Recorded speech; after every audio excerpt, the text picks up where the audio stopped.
Friday morning and welcome to the show. Hopefully you all are doing well. You know what to do. Drop a 1 in the chat if you can hear me. Drop a 1 in the chat if you can see me. Let me know how you guys are feeling. I know a lot of you are excited for the weekend. We have had some amazing weather here this past week in Georgia, and I'm absolutely loving it. So excited to get out and enjoy this weekend. Hopefully y'all could say the same. We got a great conversation and insight for you guys today. We're going to talk about what's going on with the Aaron Spencer situation. We've been covering what happened with everything going on with Aaron Spencer, trying to figure out the judge and now running for sheriff. Then we're going to find out and talk about his case is actually dismissed. So we'll get into that. We'll talk about Carmelo Anthony. And of course, we have a very special guest for you guys today. We'll be speaking with Maggie Goldman, talking about a lot of what's going on in Fulton County and what she has going on in District 1 as well. So make sure you guys say what's up. If you could, please make sure that you like the video on your way in. We'll get into that in a second. Before I do, I have to say what's up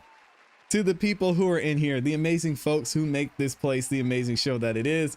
Of course, we've got my beautiful, awesome, amazing Amy E is in here. Y'all see her in the building. Show her some love. Shout out to, is that Mary in the chat? Mary, I see you over there. Good to see Mary in here too. All right, guys, if you could, please like the video on your way in. I ask this every single show. Likes are free, helps the channel continue to grow. Lets the algorithm know you guys are enjoying the show. Shares this live stream, all the videos we have, and the channel with more people. So if you could, thank you for doing that. Thank you to everyone who's liked the video so far. Also, if you're feeling extra generous, you can share out the video as well. All you have to do is click the share button, or you'll see a button with an arrow that's curved and pointing to the right. That'll allow you to share the video to any social media platform you're on. And even you can share it out via text message. And then last but not least, I will be reading super chats as we go throughout the show.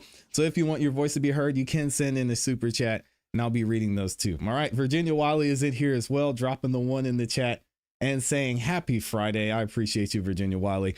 Guys, we've got a lot to get into. We're going to be here for a while, so make sure you guys get settled in. If you have any questions for Maggie, make sure you drop those in the chat as well, as we will be capturing some of those while we go throughout the conversation. Anyway, I've done enough talking. I'll be talking a little bit later. Let's go ahead and welcome our very, very special guest. Give it up and please give a warm welcome to Maggie Goldman in the building. Maggie, good morning and thank you for being here. Good morning. I'm glad to be here.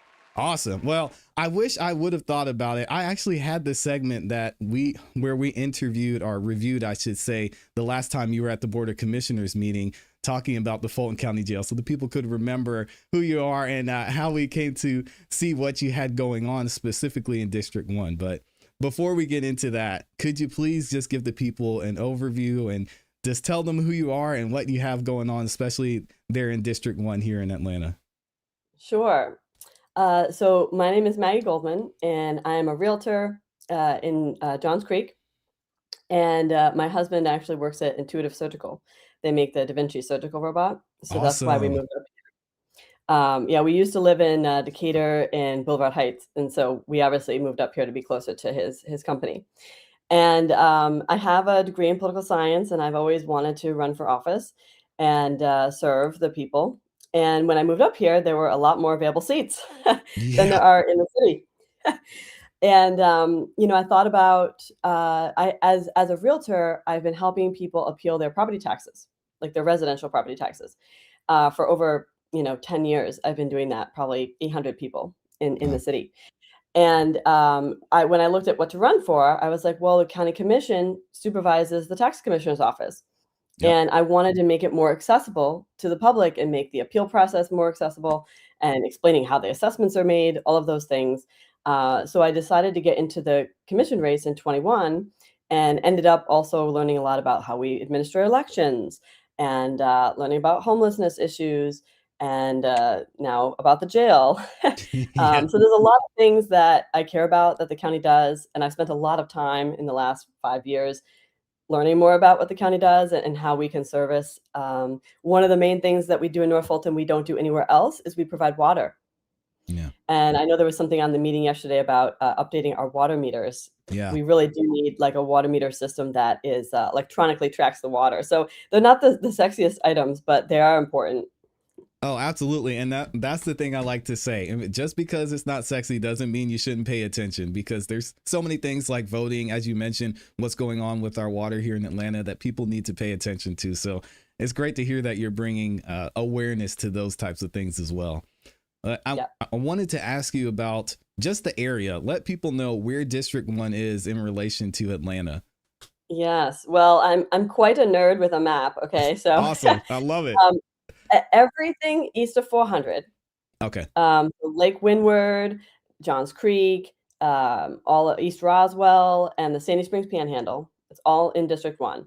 And then when they redrew the map in 21, Matt Tizer was the chosen one to replace Liz Hausman.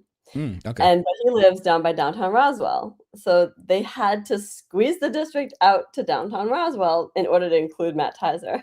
So it literally goes west of 400, down Holcomb Bridge. It goes like up Warsaw, across Manzel. It goes up Highway 9 up to Howes Way and comes down Crabapple to Canton and basically down to the river. So yeah, it's still a pretty District 1's a pretty big area though, considering. it's about the same size as the state Senate district. Okay. Yep. That makes sense. Well, good to know. And I appreciate you sharing that just to give people a visual of where you're at. Yeah. And I know exactly where you're talking about. Yeah, exactly. And that's something I need to do a better job of. I can see a picture of all the districts in my mind, especially the color coded one. I think that's been popularized that we've seen, but actually hearing it for somebody who's there, I think it makes more sense. Yeah. And I'm sure as a real estate agent, you've seen a lot of the area as well. So that's a pretty cool segue actually into commission. A great part of your story, I think. Yeah.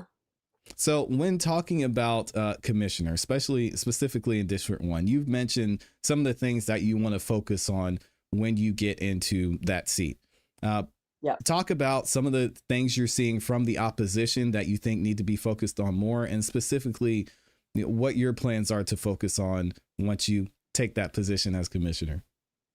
Sure. So I think the number one thing I want to do is I recently, in the last couple of years, learned more about the commercial property appraisal issue. You may have heard about that. Yes. Trophy commercial properties in Atlanta and Fulton County in general, there are some up here, are not being properly appraised. Anything from like 10% of value to 50% of value, while they're charging residents 100% value. Wow. And so before we look at any increases to revenue, right, and on the millage rate side or any of that thing, I want to collect every dollar from the commercial side that is owed to us first. And I will admit, I know there's a secret place to see the 2026 valuations before they're public. I mean, they're technically public because I found them, but they're not like posted on the tax assessor website. They haven't been issued by letter yet. So they did fix the data centers. The QTS data center, for example, was appraised collectively, the two parcels, at $100 million. And it should have been like more like 1.4 billion. Wow. How does that happen? Well, good question, but that's what I want to find out, right? Because we are owed that money. Okay. Right. So in the 2026, those two parcels are actually going to be worth 2.5 billion. So I'm expecting an appeal, which is fine. The point is the tax assessor should be making them high enough to be market value. And then I welcome an appeal to make a correction. But when you're at 100 million and 10% of value and you appeal and get frozen at 10% of value, I have a problem with that. Yeah, and it seems like there's go ahead. I'll let you continue. So just to give you some numbers on taxes for that. Right. The Development Authority fact sheet on QTS said that they expected to pay $15 million a year at, I assume, like a $1.4 billion, right? Wow. They were being charged $1.6 billion for the 100 million valuation. Okay, so it seems like there's an incentive there in some way to make the numbers not seem like they actually are. I have not found any paper trails. I don't really care what's happening as long as it gets fixed, right? I'm not interested in, going looking backwards and getting in trouble. Listen, we just need to fix it moving forward. I'm not, Okay, well, let's talk about on a basic level, though, for people who may not have knowledge of real estate and how this breaks down. Can you talk some about why it's important to get these numbers right for the people who are there in District 1 in North Fulton specifically? Yeah, so I mean, we need more funding, I think we would agree, and to some extent, to fund the courts, right? Right. And to figure out what's going on with the jail and get that situated, right? Right. And we don't want to raise taxes.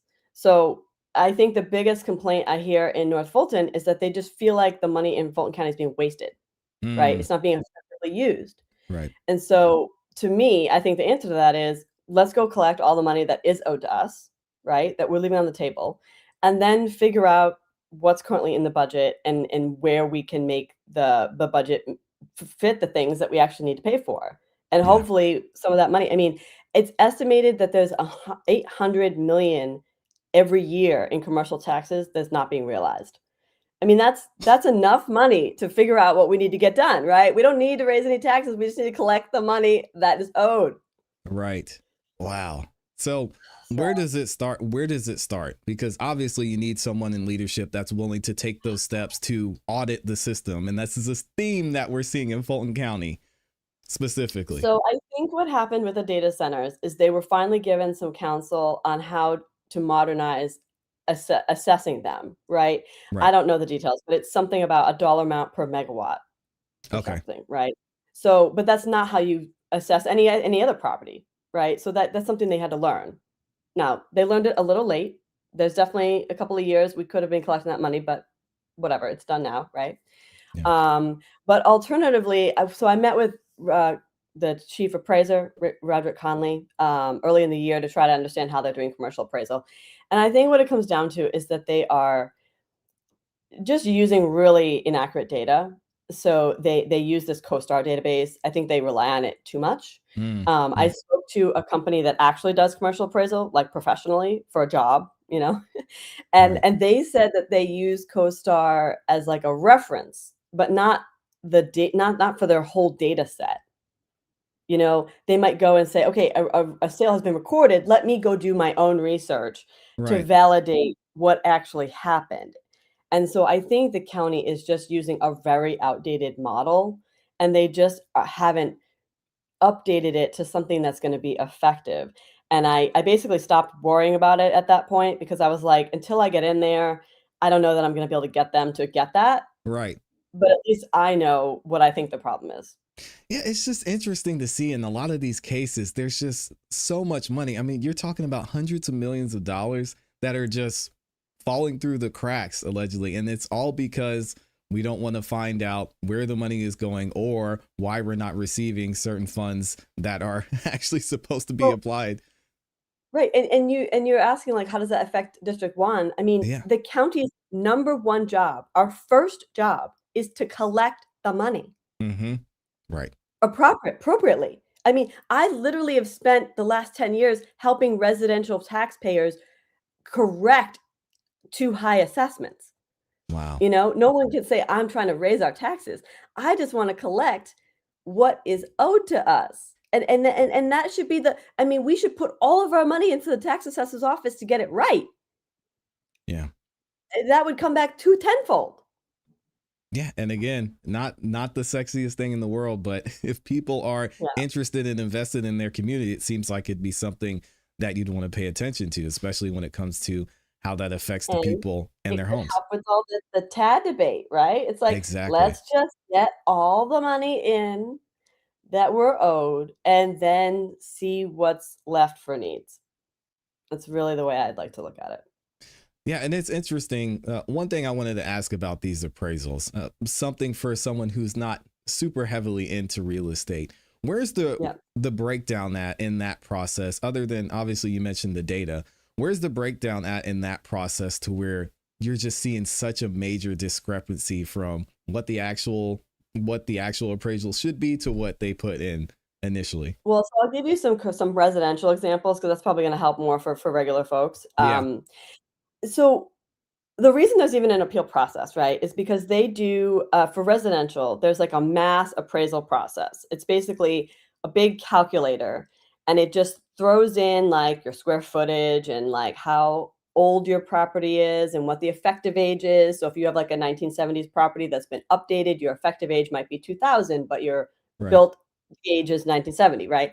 And so they put all of these like list codes, a CDU code, which is like a condition code for like how renovated your house is, and then there's some other qualifiers, right? So all these qualifiers go into this database and Hmm. they get compared to the prior year sales data set. Okay. So the 2026 assessments that are coming out now are based on 25 sales data only. Right. Okay. Now, if the data that the county has for the sales is incorrect, you could have a discrepancy. So, for example, Mm. there was a house in Sandy Springs. I just won this appeal too a little bit ago. Um, there was a house that was a sale that was sold for like $4 million, but the tax record had it listed at like 5,000 square feet. That made that house like $900 a square foot. Then they Okay. took that $900 a square foot and applied it to everybody. Oh I mean, not gosh. intentionally, but that's what the data did, right? Right. So that's clearly an error. Hello, right? So all they needed to do, I looked at the like FMLS, like the realtor database for that sold property, and the developer said it's 8,000 square feet. Wow. Okay. So now you put 8,000 square feet instead of 5,000 square feet into the tax record and so now a house that was listed at, that was just 1.5, say, isn't 3 million, it's, 1.8. It gets a normal raise of increase because the square foot of the sale has been corrected. Absolutely. And that makes sense because then you're starting to, as you mentioned, just affect the property values and the taxes that will be paid in that instance as well. Yeah. And then another little example, there's a house in Grant Park that doesn't have AC. And every year that they appeal, they have to have appraiser come out and verify they don't have AC. And then they take the AC off the little checklist, right, of their property record. Interesting. Okay. But then it gets added back in every year. Like, Jeez. then they have to appeal again and be like, "You came out and you took this qualifier off my record, and then now it's back again. Can you please take" it just I don't know how all those errors happen, but that's the kind of stuff that we deal with.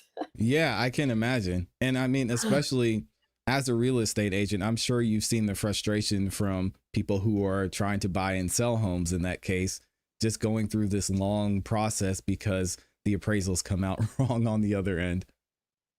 Yeah. Now, fortunately, your appraisal from the county has nothing to do with selling your house. Oh, good. So naturally, when you sell your house, you want to find comparable sales that make it the most expensive, Right. right? When I help somebody with an appeal, we want to find comparables that make it the least expensive. Just Makes sense. it is what it is. Well, it's good to see that you have the experience there because again, this is has such a major effect on the county, and it's nice to hear that somebody's actually focused on some of the things that may have been and are continuing to be overlooked, which kind of segues into the next part of the conversation I wanted to get into, and that's the research you've done into the Fulton County Jail. So much Yeah. we could talk about here. I know you've seen the content, you know how I feel about this situation, but I want to hear Yeah. from you. Just first an overall, we'll call it a macro view of the situation with the Fulton County Jail and specifically how it applies to commissioners.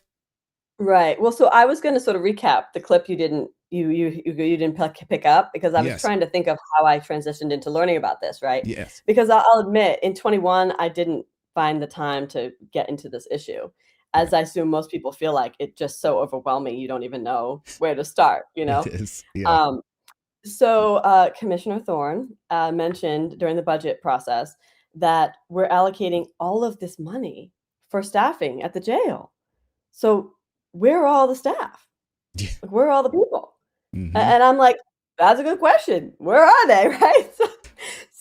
It occurred because people keep saying we need to fund the jail. I'm like, what does that mean? Right? I Right. don't know where they want that money to go. It just They don't know sounds either. They don't so know I'm just either. like, let me figure out where this is going, right? Because Yeah. there could be $50 million in a bucket waiting for staff to get hired. Okay? Yes. But if those people don't get hired, that money isn't available to the sheriff to go do something else. That money is only allocated for people who are hired. Right. Now, I did think yesterday, this might be one of those places where the chairman is kind of hiding money. Like you allocate money for something you know won't get filled. Right. Later in the year, you can pull that money back and say, "Oh, well, you didn't use it." Yeah. We cut Well, the budget, right? well, we found some money, you know? Um, so I was like, okay, why do we have all this money for staffing, but not enough people, Right. right? And so it really, I mean, sounds really simple, but I think it came down to the fact that the salaries are not competitive to attract the right people. So in fairness, Commissioner Thorne has been like, well, there were, 7,500 initial people who came into the Walls group looking for a detention center job, right? And Right. 169 of them were vetted through Fulton County's like employment screen, which is just like a normal employment screen, right? Right. Then those 169 people go to the sheriff's office for the sheriff job related vetting. So the Right. background check, the physical, test, the peace officer, all of that stuff, right? Right. And out of those 169 or whatever number it was, some small number got hired, I 3, think it 5, was, 10, yeah, a 12 couple or different numbers. something like that. Yeah. Right. So we're like, okay, well, I'm assuming the commissioner does not want us to hire unqualified people to meet the quota. Mhm. Okay. So we're gonna put that aside, right? Um, how do we get more qualified people into the pipeline? It's a great question. I I think that's the only answer. Yeah. You need more qualified people into that pipeline to get hired. I can tell you the sheriff is not turning away qualified people.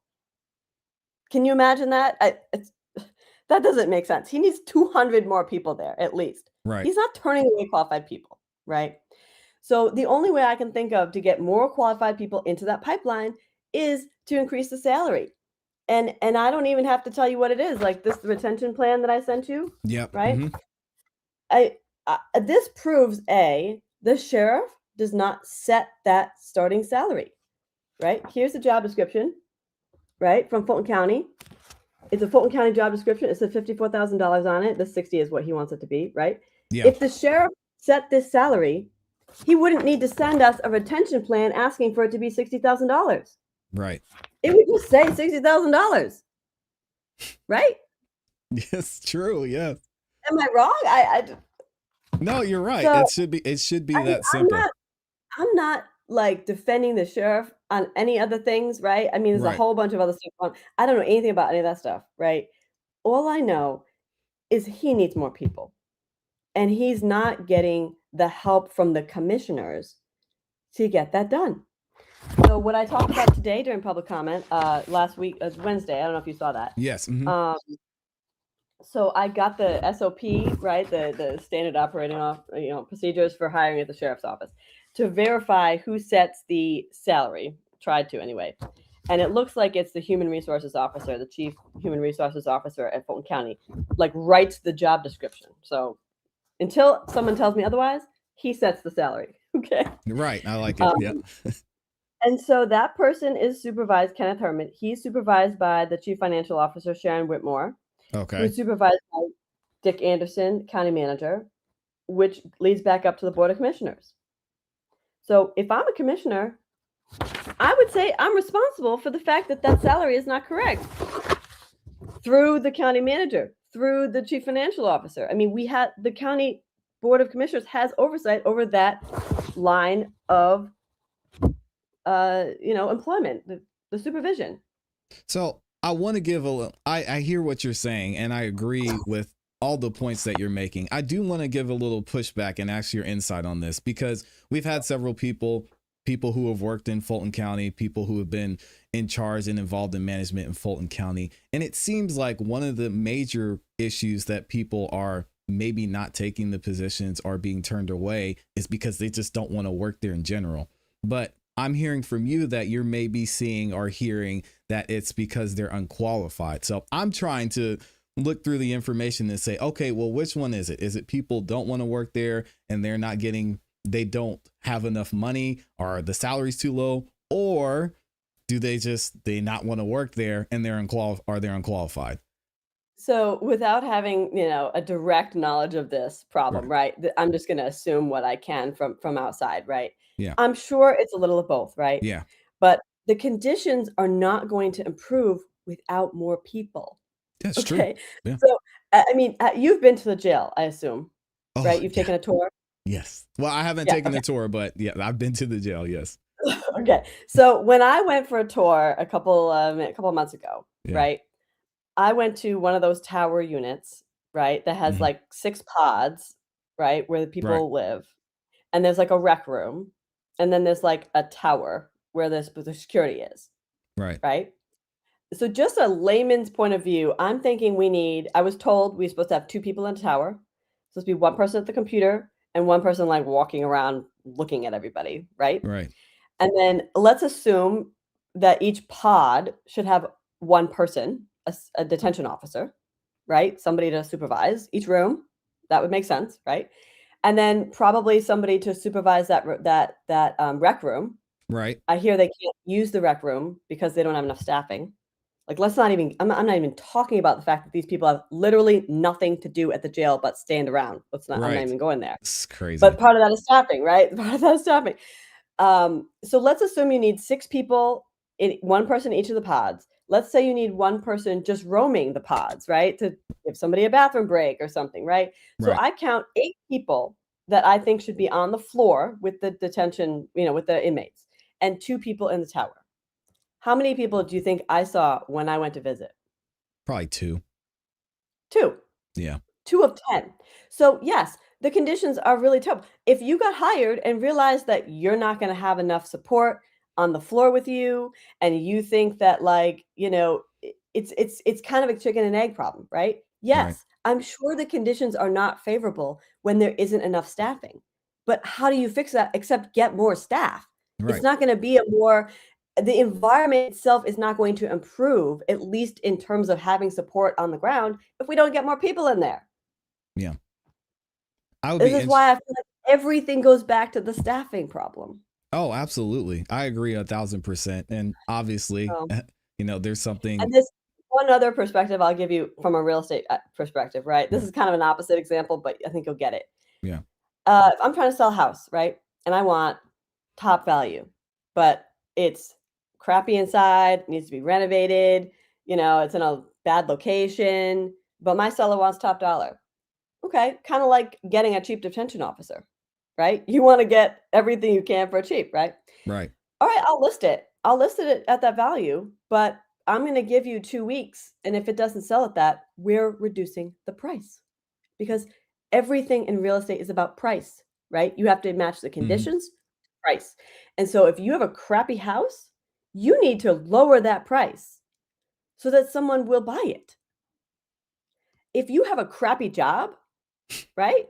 If Yeah. you have a crappy job with no support, Right. right? And potentially other scandals that you hear about, right? You have more risk of harm there. Yeah. You are gonna need to offer a nice package, a nice salary and benefits to attract anybody to a crappy job. It's true.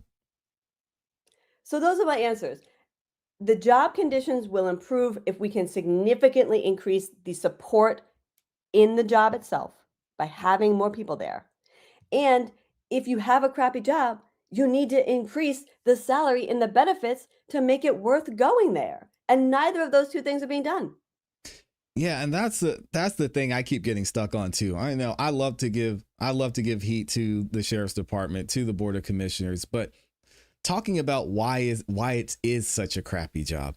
I look at the landscape and I look at the economy we're in right now. And if somebody saw, 50,000 with some retention bonuses, or, 50 something thousand with the sign on bonus, I could imagine that would be intriguing to someone. Right. So we got to say, like, at what point do we say, okay, why are we not able to get more people in here? Well, I so just did you have. hear my comment from Wednesday? Because I said that you can be a police officer in the city of Atlanta for $60,000. You can be a Sandy Springs police officer for 71, Yeah. Roswell 62, Atlanta. So you're asking me if I was being offered 50,000 would be enough? No, I would go do one of these jobs. That's just. In fact, I talked That's to a fair. cobb commissioner on my way into the office on Wednesday to the meeting, and he said, "Yeah, our detention officer job is 55, and we can't hire for it either."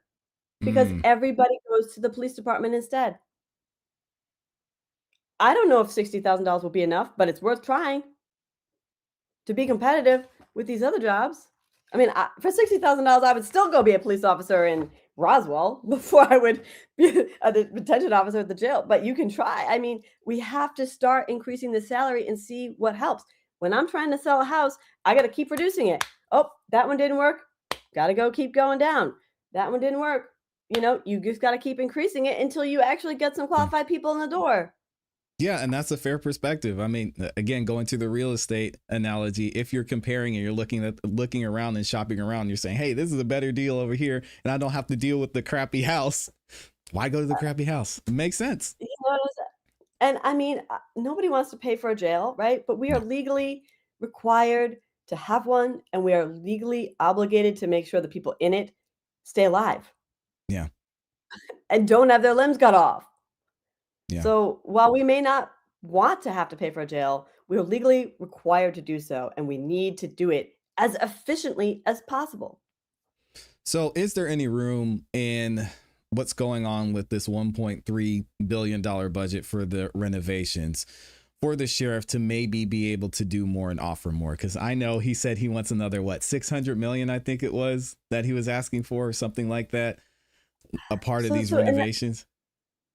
And I haven't delved into that side of it, and I have some questions too. Yeah. But again, remember, he's not asking for money that's like discretionary. It's like to go to the staff or to go to the building maintenance. Right. I sent you the 2026 approved budget, right? Yes. And they keep saying like, oh, so the grand total here looks like it's $233 million, right? But that's not discretionary $233 million, Correct. right? Right. That's the 156, I think, is what's on this sheet. And then there's like the consent decree budget of 50 million. The jail outsourcing, that doesn't go to him, right? Like the dream maintenance, that doesn't go to him. Emergency capital, that doesn't go to him. It's just money allocated to the jail, but not to the sheriff. Right. The only discretionary, so personnel expenses, 95 million. That's salary. That's not discretionary, right? Operating budget, 61 million. I'm assuming that's like utilities and food service contract. I mean, that's not discretionary either, right? Right. I think the only discretionary item on this budget was, I don't even remember. I remember some number like 9 million or something, but it was not inmate service unit. Maybe that's like the inmate, I was talking about. And so I would say, oh, here it is. True operating budget, this 9 million. Yeah, these are the things that added up. That was the discretionary budget, if you will. Right. And I think what he did, I know he got in trouble for spending some of that inmate service money on some things, right? I'm not going to get into all the drama about that, but I think some of the things he did was he tried to offer some signing bonuses or something through that because it was his only discretionary money. Right. And on that note, I think they, in January, supposedly, they passed like 16 million for retention and signing bonuses. And I'm still waiting on the ORR request of that agreement.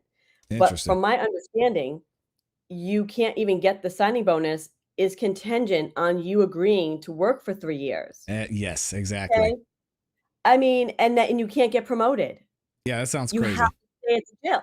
Like, who would sign that? I would never sign that. Yeah, that's terrible. And so no offense, but when my commissioner is like, well, we allocated all this money for the retention bonuses and I'm like, it's not, they're not even taking it. That's again money that's sitting in a bucket that's not getting used because people are not signing those agreements. Yeah, that makes sense. And that's a fair call out because it almost seems like the whole entire system needs to be restructured in a lot of ways. I mean, specifically when it comes to the budget and how it's allocated, but getting more money in there, I could definitely see how that could be a benefit. Can we talk about the 1.3? Yeah. Can we talk about the new facility? Okay. Talk about So my commissioner wrote on Nextdoor something about, how, the 2 billion, even Chairman Pitts has been doing this, right? In his debates with Mo. Mm-hmm. The $2 billion jail is too expensive. But 1.3 billion is like cheap. What? You're still building a new facility. It's still a jail. Mm-hmm. You can call it a special use facility for mental health all you want. It's still a jail. The people are still inmates. I haven't even gone back to check, but one of my opponent's friends on Facebook had wrote like, "Oh, the 1.3 billion dollar jail." I said, "How much is that going to cost?" Because Yeah, that's not free. It might be cheaper than a $2 billion facility, but it ain't free. that's true. So, and I don't think that the 1.3 includes the renovations to Rice Street. Do you know that? I feel I suspect it doesn't. it So should. my question is, Well, that's a good by the question. time by the time you build this mental health facility for 1.3 and then renovate Rice Street, could you have just built one building that fixed all of those issues? Now, I'm not saying we should do that. I'm just asking for the math to explain to me, why would I build one small building and renovate a building that they have been trying to renovate for 20 years? And they said the other day they put $3 million into new locks and they're already broken. Yep. Like, who in their right mind would spend more money renovating Rice Street when you could, at the end of the day, spend the same amount of money building a small building and renovating Rice Street as if you had just built a new facility entirely? Well, not to mention it's just going to be filled up anyway because of the other side Yeah, of I things. mean, So and I'm listen, I'm totally all for how we can reduce incoming people to the jail, yeah, right? But that's like a different conversation. I'm trying to focus on the staffing part, right? And the part that we would be immediately responsible for, right? yeah, How we're allocating money effectively at the county. Because we would be less directly able to impact the inflow, right? Why does the city of Atlanta not using detention services more? I it's not a I don't think priority. the jail so the jails, what now, I haven't even looked into this that much, but, like, is not accepting misdemeanors anymore or Oh, something, right? please don't bring that up again. It gives me a heart But attack. I'm just saying we have a limited ability to Ah, direct people to diversion, right? That has to happen before they come to the jail, is my point.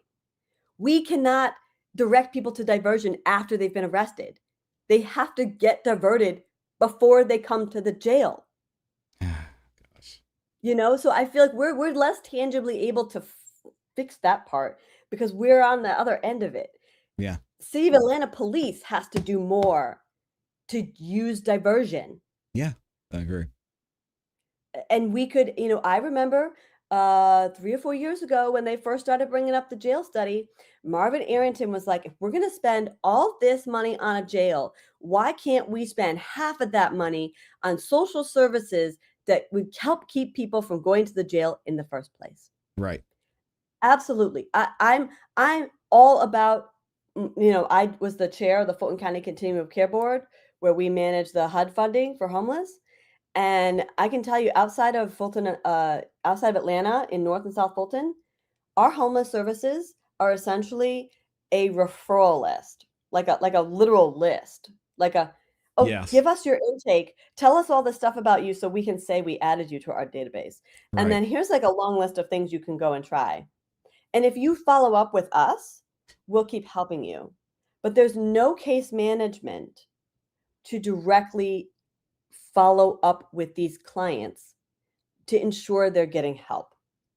And then we get into the whole thing about how early in the year I wanted $250,000 to do a study of homeless families living in hotels, Interesting. because a hotel is not a A permanent homeless housing. shelter. Right. I Right. mean, it might be for old people who decide it's cheaper to do that. That if they wanna live there, that's one thing, right? But, DeKalb County did a study with this group where they went to hotels and counted people that were essentially homeless, but living there. And it was like, 741 families. It was like 1,600 kids. And based on, like, extrapolating how many hotels they went to, I wanna say it was like 40 hotels or something. They had identified like 200 potential hotels for the Fulton County proposal that we offered. Let's say even Wow. 100, let's say even 150 of those hotels were applicable, right? Because they're not all going to be where poor people live, right? Right. um, I extrapolated that could be 1,500 families to 6,000 families. I mean, these are the people who need our help. Yeah. Right? Why can't we be putting resources? How much cheaper would it be to help somebody get a first month's rent and a security deposit and help them fix their credit rather than pay for what it costs to have somebody at the jail? I'm not trying to correlate, those are exactly the same people, but generally No, it makes speaking, sense. right? You Right. you end up, but when you can't put food on your table and you can't house your family and you can't get your car run, I mean, you're just going to do things to try and figure out how to solve that. Right. It's And being if we can proactive. help them solve those problems Right. without them having to look for other avenues, that's where I wanna do the work. Yeah. And what are you seeing so far? I mean, is it purely a funding thing? Is it more so policy? As you mentioned, the city of Atlanta. I mean, where are some of the roadblocks coming in when it comes to making changes for the jail, for homeless? I mean, is it all the commissioners? So, I mean, there's a lot of different entities involved there, right? But, Yeah. um, for example, I guess from the homeless side of things, right? There's definitely not enough staffing at the, like, if we could, Staffing. I know, and I spent a year trying to figure this out because when I was on the continuum care board, I think we've decided that the coordinated entry program that HUD requires us to have, that's the referral program, right? The, like, here's a list of things to do. Right. If that was better staffed, instead of having, like, 2 people and it had 4 or 5 or 6, right, per north and south, you could have more bodies that could do some case management, Right. right? And that wouldn't be that expensive to do, those jobs, right? Um, and if we did the study that I asked for, there were nonprofit partners in North Fulton who were like, "We could build a separate nonprofit program for this. We could raise money for this problem if we had the data. We could get somebody else to pay for this Right. if we did the study," right? Yep. So I'm just like, let's do the study. Let's see if the nonprofit community will be like, oh, yeah, like we want to help these 4,000 families living in hotels, whatever it is, right? The nonprofit community could step in and build a program to support those families because the Drake House, Family Promise, Homestretch, Yeah. Mary Hall Freedom House that are all up in North Fulton, they have incredible programs They if do. they have beds for you. Yeah. If they don't have room for you and you're living at the hotel instead, you get no case management. Now, I understand we are not going to get a shelter, right? A shelter in North Fulton. But Yeah. could we at least provide case management? Could we offer them financial counseling, budget counseling, help to make sure they're applying for and receiving all of their benefits? Could we do that? Could we give them the housing assistance? I mean, the study that DeKalb did said all that's holding people up in most cases is a first month's rent and a security deposit. Right. So it's really just will. And I would say, without giving away too much, I guess, I don't believe that the staff at Fulton County feels like they have the ability to advocate for the things the department needs. And that's specifically the staff. Yes, I Yeah. think that there is a culture of not advocating Yeah. for things that they need. I mean, I was expressly told that they would not be able to advocate for such thing, but if I, as the chair, asked them to do it, they could lean on that as an just. So, I, I feel I the want frustration. I feel it. I want people at Fulton County to be able to feel like they can do their job, Yeah. right? I want them to feel like they can adequately advocate for their department. I don't want them to feel like, well, if I say this, I'm gonna get fired or reprimanded or I can't do this. That is just keeping the status quo. And that is like just another example why like Chairman Pitts has to go and a lot of his executive staff. I'm interested in bringing on some new staff that would provide for a better culture for the staff at Fulton County. Yeah, I'm glad you brought that up because I'd love to hear your insight on the Mo Ivory, Yeah. Rob Pitts side of things. You've been watching the channel, so I think I'm going for Eric Tatum. Got to support Eric Tatum Yeah, just which because is we fine. just yeah. I'd You're love right, to you're hear, right to do that, yeah. I'd love to hear your thoughts on that entire back and forth between those two, the old guard, the new guard. potentially Yeah. coming in. It's been interesting. So I'll try to do this from the way that I processed it myself because I also had to process this and figure it out, right? Mm-hmm. So I guess the first thing I would say is I understand that people were concerned about Mo leaving her seat early, right? On Yeah. the surface, I get that. Well, Yeah. I'm explaining to you. I'm saying, Yeah. but when she saw that Dana Barrett spent 4 years getting what she perceived to be nothing done under Pitt, Yeah. Yeah. right? Yeah. I mean, even I was like, "Why did Dana run for chair?" I was like, I would not normally run for chair like 1 term personally. It's just, I wouldn't do it. Yeah. But, I mean, if Dana's like, if my choices are run for chair to fix the problems that I see or spend another 4 years literally getting nothing done, okay, I can see where she was like, "All right, I'm gonna run for chair."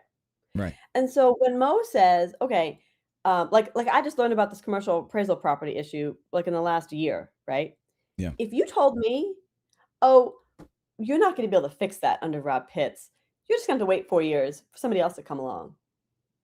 I'd be like, no, I'm going to be on every media outlet every day talking about this commercial appraisal issue until it gets fixed. If you told me I had to sit and wait for 4 years, I would run for chair too. Yeah. I get it. Like, I could see where Mo said, "Listen, I watched Dana get nothing done for 4 years, and we're gonna have the same status quo under." And honestly, the next person who wins chair is probably gonna be there for a while, you would Yeah. assume. This is really the chance to get in, you know? Um, so, you know, I think I don't think it has anything to do with her running for some higher office. I think she was just like, "I also do not wanna sit around for 4 years and get nothing done." So I can see that, right? Initially, I thought, "Yeah, that's I didn't like her leaving that seat either," but I think that was the case, right? We're just gonna keep doing the same things that we've just been talking about haven't been working if Pitt stays there. And she thought she was the strongest candidate, and she Yeah. did win the majority of the votes in the first run of the primary. Yeah. That's true.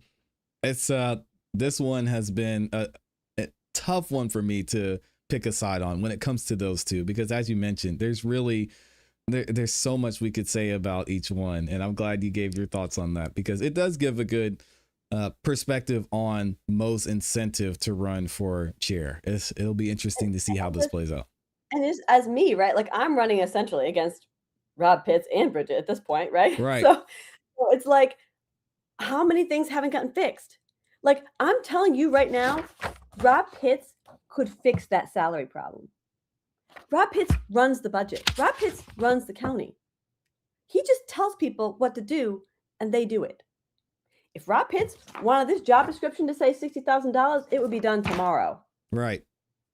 He tells them what to do, and they do it. What about commercial property appraisal? Oh, he fixed the data centers. Oh, that's great. During an election year, like 10 years after we brought the issue to you, Julian Right. Benet has been advocating about commercial property since, I don't know, 2017. And they didn't even fix trophy commercial properties yet. They only fixed data centers, which I'm going to give them credit for. But how many Yeah. years of these data centers did we miss out on having that income? And he still, I mean, I don't know if you watched it. There was a kid who talked about Pound City Market on Wednesday. That is still grossly underappraised. As I haven't had time to look at the rest of them yet, but like you still haven't fixed the rest of commercial property. You have not fixed funding the courts. Yeah. Bonnie Willis just did a video with Mo where she was like, I need more investigators. I need more public defenders. I need more prosecutors. Like, what has he fixed? Like you said, it's a status quo thing. Can you tell me? I don't know. And He's no got offense, a 5-point plan. his birthday is in December, okay? Yeah. He'll be 85 the day he's sworn in for a 4-year term. I know.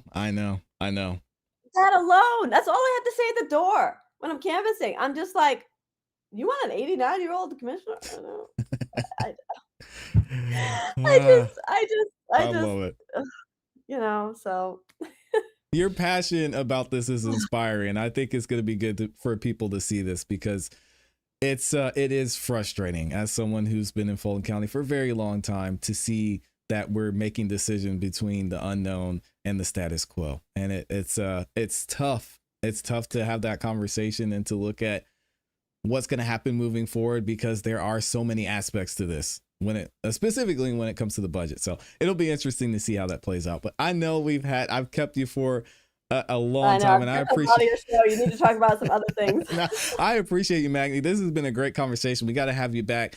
Is there anything you want to leave the people with before I let you get out of here? I just please encourage people to vote in the runoff. Yeah, got to. I know, you probably don't necessarily support people who are in the runoff per se, but you might on the Republican side, right? Yeah. So it's really important that people get back out to vote on both the Democrat and the Republican side. Fulton County specifically, early voting starts tomorrow, Saturday, June 6th. It runs through Friday, June 12th, and election day is June 16th. But statewide, depending on the county that you're in, I mean, the 8th through the 12th is legally early voting, but some counties will have Saturday and Sunday available. So you should just check and see if that's available. That's awesome. All right. Where can they find you? Can the people check you out and support what you got going on?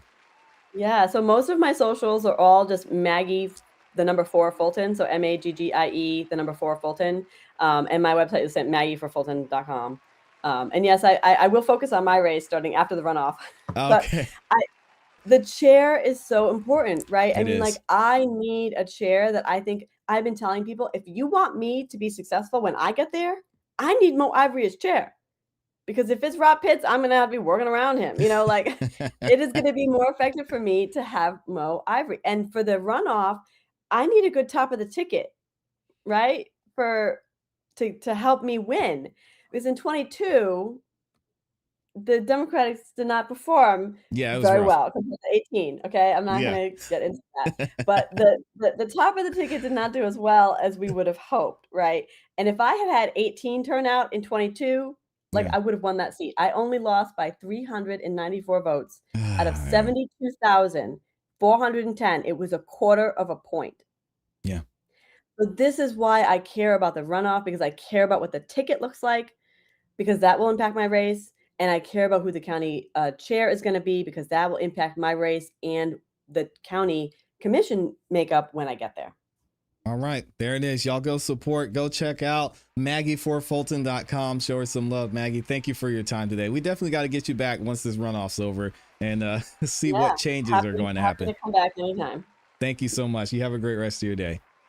All right. Thank you.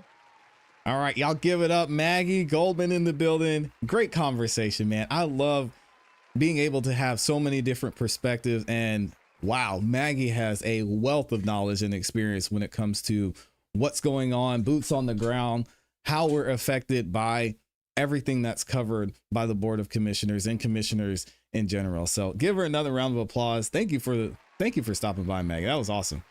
And go check her out, Maggieforfulton.com. Amy said she can't do Mo Ivory. Me either. Maggie knows that, but we can still, I think we're setting a great example for having these types of conversations, specifically about what's going on in our counties, because there are people who actually care about what happens in Fulton County, what happens across Georgia, and even in some of the other states as well. So I appreciate Maggie being able to stop by, even though we may disagree on who we support and who we want to vote for. I think that's setting a great example. And we got to continue to have these conversations. All right. We got 6,000 of y'all in the building showing love. If you guys haven't yet, please make sure you like the video. All right. Like the video on your way in. Likes are free. We got to talk about Aaron Spencer. I know you guys are excited for this one. Woo-wee, this is a crazy situation. Let me see if I can find Aaron in here. I thought I had a picture of Aaron Spencer, so I don't know who I'm going to put up here. I wasn't ready, guys. If you haven't yet, like the video, guys. Likes are free. Helps the channel continue to grow. Lets the algorithm know you guys are enjoying the show. Shares the video channel, live stream with more people. I don't have a picture of Aaron Spencer, so I was unprepared today. So we're gonna get somebody else up there. Where's Judge Whitaker? Shout out to Judge Whitaker. I wish we could have had her back in Fulton County. Y'all go and check and see what's going on with Judge Whitaker. Unfortunately, we're not going to have her back in her same role as she was in Fulton County, but she does have opportunities in other places, so hopefully we'll get her in there. Let's see. I'll just give some credit to Fannie Willis. We'll put Fannie up here. Let me see a couple of y'all's comments and what you're talking about. Amy says no for Mo. Maggie says she needs Mo in there so she can get stuff done. She don't want to be dancing around Rob Pitts. Hey, listen, I understand. That's why this Rob Pitts Mo Ivory conversation has just been so tough. It's like, man, what do you do in that situation? Thank God we got Eric Tatum, because I mean, he's about accountability and doing what's best for Fulton County. So I'm happy to support him, but man, good luck to y'all over on that side specifically. It's going to be interesting. 85 is crazy. Oh, some of you are talking about Aaron Spencer already and saying you're happy it's been dismissed. Yeah, we're going to get it. We're going to get into that here in a second. So can y'all let me know in the chat who knows about what's going on with this Aaron Spencer situation? Can y'all tell me? You said you should try to get Judge Whitaker on the show. Yeah, she's coming. Don't worry. Judge Whitaker is coming on the show. So y'all stay tuned for that. I guess I should have, I don't know. I should have saved that little piece of information for a later date, but she will be here eventually. Don't y'all worry. It's in the works. Amy's over there working her magic. So Judge Whitaker will be here at some point. Don't worry. Yeah, she's awesome. She's as awesome as we all thought she was. I'm actually I'm stalling because I'm trying to get this picture of Aaron Spencer up here. So you have, Noah says he has no idea what's going on with this Aaron Spencer situation. Good. I'm going to tell you about it, because this case is crazy. All right. I think I've got it ready and set up. Let's go ahead and get to our topics, because we've got a lot to cover. A lot of topics we're going to get into. We're talking about Carmela Anthony. We're going to get into this Aaron Spencer situation. We've got some updates with, oh my gosh, Brian O'Hara as well. So let me update this. Got Aaron Spencer. Boom. All right, y'all get ready. Let's go ahead and get into it. This is crazy. I don't even know where to start on this case, but Aaron Spencer has just gotten an amazing break. If you don't know who Aaron Spencer is, we're going to talk about that and give you guys an overview of what happened with Aaron Spencer. But to summarize, Aaron Spencer was a man who had a young daughter. This young daughter had been attacked by someone who was put in jail. They were awaiting trial, and then this person came back and actually attempted to allegedly attack and kidnap Aaron's daughter again. So the man ended up leaving Aaron's house with Aaron's daughter, and Aaron found out what was going on. He went and he tracked down the man. They got into an altercation. Shots were fired, and the man that took Aaron Spencer's daughter eventually died and was killed. All right, he was shot and killed. Now, there was this whole situation with Aaron Spencer. There was a whole conversation about self-defense. Was he right in trying to find his daughter, how he went about things? And there was a lot of controversy there. And amidst all of this, Aaron Spencer, while awaiting trial for murder, actually is running for and ran for sheriff in his county. This story gets absolutely crazy. And now, of course, we're finding out that Aaron Spencer's case has been dismissed. We're going to go through a lot of information today during this video. We're actually going to hear a statement from Aaron Spencer himself and break down to you guys the chain of events that happened here. You'll even see some documents and why the judge said this case had to be dismissed. It has a lot to do with some missing dash cam footage.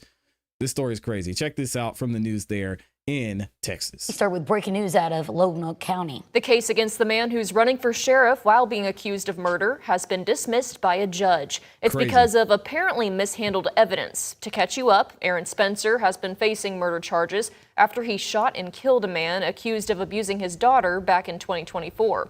Then, in March of this year, Spencer won the Republican nomination for Lonoke County Sheriff. Now, in today's ruling, Circuit Court Judge Ralph Wilson says he's dismissing the charges against Spencer after it was revealed in a pre-trial hearing that Lonoke County investigators lost an important piece of evidence. We're talking about an SD card from a dash cam. Spencer's lawyer. Y'all hear that? They lost the SD card. Come on, guys. Lawyers argue successfully that the missing card likely would have helped their case. Yeah. And today, Judge Wilson agreed, saying the circumstances of that lost card and mistakes made with that potential evidence prevent Spencer from getting a fair trial, and so he dismissed the case. THV 11's Catherine Rowley is following today's developments and will have more for us tonight on THV 11. All right, so let's actually get into what's going on in this case. Amy posted about this over on X, so shout out to Amy for posting that. If you guys don't follow her, make sure you do to stay up to date on the latest news and information. You can follow her at @IAmyLee on X, and she says this. Here's an update in the Aaron Spencer trial, the Aaron Spencer case, and he issued a statement after Lonoke County Circuit Court judge dismissed all charges against him. Here's what Aaron had to say. First, I want to thank God, my wife, and my family. And I want to thank the people of Lonoke County who stood with us when it would have been easier to look the other way. I won't forget it. The support we've received has carried our family, neighbors here in Lonoke County, people from all parts of Arkansas, and folks I've never met from around the world reached out, prayed for us, and refused to stay quiet. When I couldn't speak for myself, you spoke for me. I'll never be able to thank you the way you deserve, but I'll spend the rest of my life trying to live up to it. My focus now is on my family and getting back to a normal life. I would ask people to please respect my family's privacy as we move into this next phase of life and seek to return normal. Well, I mean, Aaron, okay, I see what you're saying there, but you're running for sheriff, so you're gonna kind of be in the public forum, but I get what you mean. All right, I'm grateful this chapter is closed. There's still work to do in Lonoke County, and I'm more committed to it than ever. Together, we can build a safer and stronger Lonoke County. According to a statement from his attorneys, Special Circuit Judge Ralph Wilson Jr. found that the state violated Spencer's due process rights by losing material evidence that would have been the only objective record of the events at issue, which would be a problem. The case stems from an October 8, 2024 death of Michael Foster. At the time of his death, Foster had been charged with 43 offenses of a certain nature against Spencer's minor daughter. 43, guys, in just this one case. And there were other cases he was charging as well, including 2 Class Y felonies, according to attorney's statement. Aaron C., the lead counsel for Spencer, said, "First, I would like to say I'm proud of Aaron Spencer and the steadfast character he has displayed during this nightmare. I can think of no more deserving of their freedom. I am grateful for the court's decision today, and I'm thankful beyond words to see this chapter come to a close for the Spencer family. No member of his family would ever again be forced to walk into a courtroom and relive this horror. This father should have never been charged for protecting his child." And that was what a lot of people were saying as well. A lot of people said they would have done the same thing. Somebody takes their child, they would have found them and figured out a way to get their child back. You know, unfortunately, or maybe as some would say, fortunately, someone lost their life in this situation, but a lot of people were supporting Aaron Spencer in this case, including us on this channel, because we believe in innocent until proven guilty. Today, the court did exactly what courts are supposed to do: protect the rights of the accused and hold our law enforcement accountable for following the same laws they are sworn to uphold. Arkansas must have full confidence that when public officials make decisions affecting our freedoms, those decisions are made with competence and integrity. When a community loses faith in the officials they entrust to make those decisions, justice loses all meaning and families suffer. This case is a good reminder that even when local courts fail us, we have a larger justice system in place to protect the rights of Arkansas. I'm thankful for both Arkansas Supreme Court's intervention in this case and for Special Circuit Judge Wilson's thoughtful and careful consideration of the record and commitment to the rule of law. Again, congratulations to Aaron Spencer. We've got a little bit more information, and we'll actually get into what the judge said specifically in this case in another video. But also, Amy has a summary that she posted as well. And with that, we have the document where we're going to be reviewing what the judge said about the dash cam footage disappearing, which is absolutely insane, guys. And not surprisingly, we've seen cases actually go forward when this type of thing has happened, which is crazy. But Amy says this: murder charges dismissed against Lonoke County Sheriff candidate Aaron Spencer. In a landmark ruling issued just yesterday on June 4th, Special Circuit Court Judge Ralph Wilson Jr. has ordered the dismissal of all second-degree murder charges against Aaron Spencer. Spencer, who had been a central polarizing figure in the community since 2024, had been waiting trial for a fatal shooting of Michael Foster, an individual accused of abusing his daughter in a certain way since she was underage. Why the case was dismissed is in a 19-page ruling. Judge Wilson characterized the actions of law enforcement as egregious, citing a systemic failure to protect critical evidence. The dismissal was granted based on several key findings: spoliation of evidence, a critical SD card from the victim's dashboard camera, which the defense argued would show the victim refusing to release Spencer's daughter, was lost while in the custody of Lonoke County detective. Guys, you know this by now if you've been watching this channel. I do not believe in coincidences. How do you lose an SD card? First of all, how do you not have copies of the SD card? Second of all, this just did not make sense, and it's absolutely disgusting to think about. Maybe if this case hadn't been as big as a case as it is, this could have gone forward and this man could be looking at a different fate. It's crazy. What happened with the evidence manipulation in this instance? The court cited the manipulation of the police dash camera footage as a violation of the defendant's constitutional rights. That's for sure.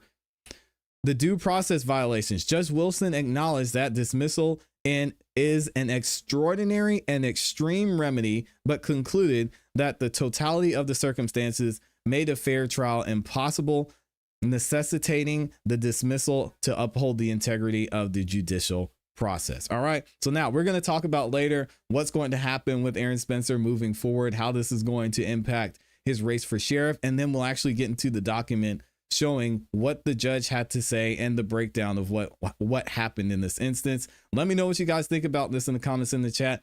Again, congratulations to Aaron Spencer for getting this dismissed and for his family being able to somewhat be at peace that this situation is over. Let me know what you guys think. Thank you to everyone who's in here. We got 6,000 of y'all up in this thing. Let me double check and make sure we're good. Let me see. Okay, hold on. We might have an update here. Amy's saying I need to check Slack.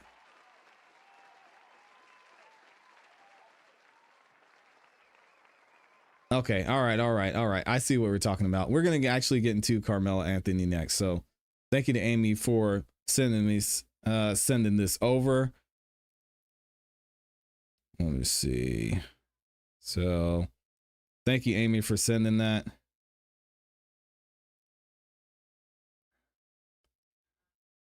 And y'all give me a second. I just want to make sure I've got everything for this next segment.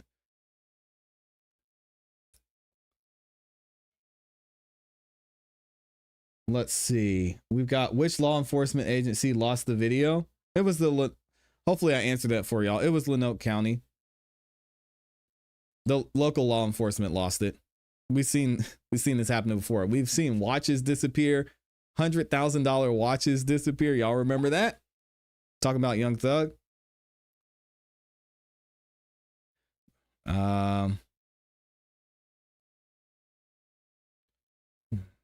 Let me see.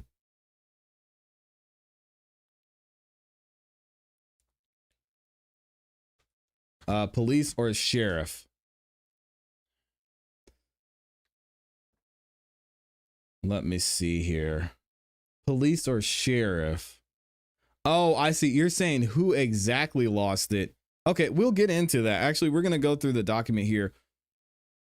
I was going to do Carmela Anthony next, but we'll actually get into that after this because we've got a ton of Carmelo Anthony content to get into because this case is crazy. But let's go ahead and get into this next situation with Aaron Spencer because we've got to talk about what the judge actually said.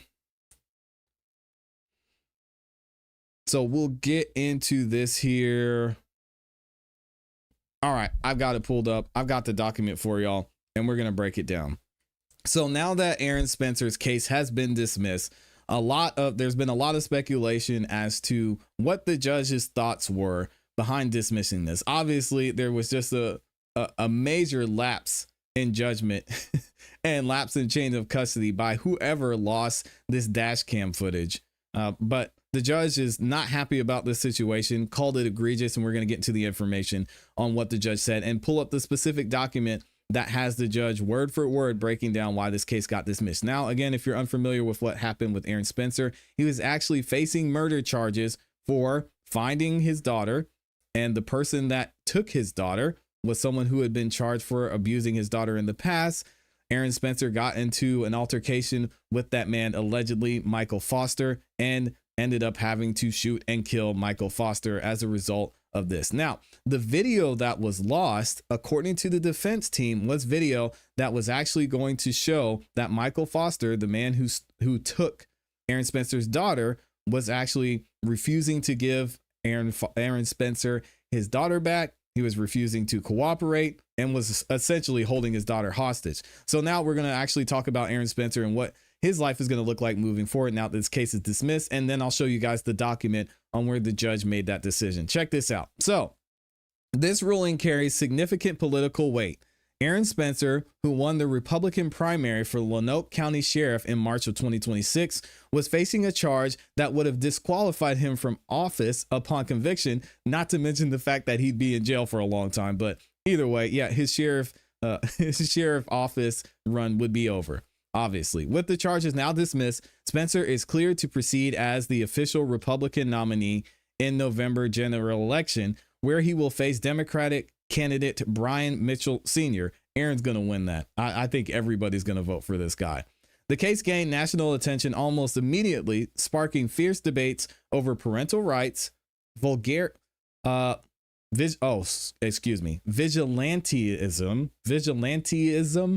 Is it vigilantism or vigilantism? I believe it's vigilantism, and the integrity of the local law enforcement. Throughout the proceedings, Spencer's defense team aggressively challenged the state's handling of the investigation, eventually securing the dismissal after a long series of pretrial motions regarding the evidence and witness testimony.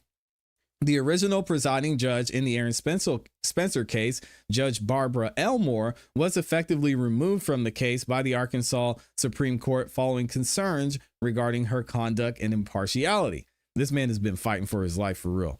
While the court did not use the explicit term bias in its formal legal orders, her removal was the result of a longstanding conflict between her rulings and the higher court standard for a fair trial. The situation unfolded as follows. The patterns of rulings with Judge Elmore, she issued a series of restrictive orders that were repeatedly challenged by the defense. Most notably, she imposed a broad gag order that the Arkansas Supreme Court struck down, labeling it plain, manifest, clear, and gross abuse of discretion. Now, also, she decided that she didn't want to recuse herself in this case. Despite defense motions for her to step down due to concerns of her impartiality and repeated clashes with the legal standard of due process, Judge Elmore said, "Nope, I'm not leaving," and initially refused to recuse herself from the case. Now, the Supreme Court had to step in this instance, and in January of this year, the Arkansas Supreme Court took the extraordinary step of intervening to remove her from the case entirely. We see the same thing happen with Judge Glanville here in Fulton County with the Young Thug trial. They got him up out of there, and then, of course, we all had the honor and privilege of seeing the Honorable Judge Paige Reese Whitaker do her work in that trial. The decision meant that every ruling she had previously made was subject to review. Following her removal, retired Circuit Judge Ralph Wilson Jr. was appointed to preside over the case. It was under Judge Wilson's oversight that the defense's motion to dismiss was ultimately granted yesterday due to the loss of critical evidence and other process violation by law enforcement. In short, while the Supreme Court's actions focused on the abuse of discretion and procedural failures, the defense's argument for her removal was rooted in the belief that she could not provide a fair and unbiased trial for Aaron Spencer. All right, so let's get into this document that we've got. Shout out to Amy for sending this over as well. And she actually posted on X. So if you guys don't follow her, make sure you do, at @IamyLee on X. And this is the actual order that the judge said, we're dismissing this case. Y'all messed up. All right, check this out. We've got the state of Arkansas versus Aaron Spencer. And this is an order granting the defendant's motion to dismiss for due process violation, or alternatively for spoliation instruction. What happened? After a careful and thorough consideration and review of the defendant's motion to reconsider the ruling limiting evidence, to enter order set aside prior orders as expert witness, and to enter order granting relief for the state's destruction of evidence filed on April 20th of this year. The state's response to the defendant's motion to reconsider ruling limiting 404 evidence as an expert witness, and so on and so forth. All right, the judge is basically saying this is all the things that they were asking for. And he says this: the state's response to the defendant's motion to dismiss for due process violation or alternatively for spoliation instruction filed June 1st, and the defendant's reply brief filed on June 4, 2026, and all exhibits and pleadings of the record, the court hereby grants the defendant's motion to dismiss pursuant to the due process clause violation of the 5th and 14th Amendments of the United States Constitution. Dang, big violations. And Article 2 and Section 8 of the Arkansas Constitution. This decision is based on the particular and unique and specific facts and circumstances of this case. All right, Judge, break it down for us. What happened? The judge says this: according to the affidavit for warrant of arrest for Aaron Spencer by Lonoke County Sheriff Detective Robbie McCain on October 8th, 2024, the affidavit for arrest stated in pertinent part, here we go, facts constituting reasonable cause on October 8, 2024 at approximately 1 a.m. in the morning, deputies responded on a call on Highway 236 East in reference to a missing juvenile. Deputies were advised that Michael Foster in July of 2024 and that he was known to drive a white Ford F-150. Lonoke County Dispatch requested that Cabot Police Department send officers to a certain address within their city to try and locate the missing juvenile at Michael Foster's residence. Prior to receiving information from Cabot, dispatch received a second call from the father of the juvenile, Aaron Spencer, stating that he was located the man who, quote, kidnapped his daughter, or kidnapped my daughter, he said, Michael Foster and his daughter, but the male was dead on the side of the road and that he had no choice. Dang. Deputies arrived at the address inside the rural area of Lonoke County and located both Aaron Spencer and Michael Foster. Deputies immediately began life-saving measures on Michael Foster, but he had succumbed to the injuries. He was dead. Deputies took Aaron Spencer into custody and secured the female juvenile away from the scene. Deputies cleared and stored the weapon, a Glock 19 Generation 4, that was found to have been on the person of Aaron Spencer and had blood on the outside of the weapon. Detective R. McCain, was the first detective on the scene. Upon arriving, I observed a white Ford F-350 sitting north at the scene, angled in the northbound side of Highway 13, with a white Ford F-150 sitting next to a driveway. The white Ford F-150 appeared to be forced off the side of the roadway due to skid marks located on both the asphalt surface on the highway and through the ditch line. Michael Foster was lying on his back in a ditch on the east side of Highway 13. Michael Foster had visible puncture wounds believed to be caused by a firearm projectile on his chest, abdomen, and both his feet and right arms. Jeez. Upon inspection of the Ford F-150, damage was located on the rear of the vehicle normally seen after impact with another object. A search of the area was performed. During the search of the area, several spent 9mm casings were found on the roadway, the driveway, and the ditch surrounding the Ford F-150. Once clearing the scene, myself and Detective N. Rice interviewed Aaron Spencer at the Lonoke County Sheriff's Office. After being advised of his rights, to which he acknowledged understanding in reference to the events that had occurred, Aaron Spencer stated that he had been woke up by his dog barking, which was uncommon, and went to check his daughter's bedroom to the events that had occurred earlier in the year. Due to the events that had happened earlier in the year.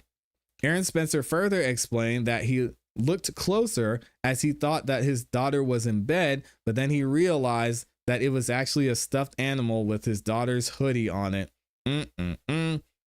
Aaron Spencer stated he became scared of what had happened to his daughter and had his wife call 911 to report her missing.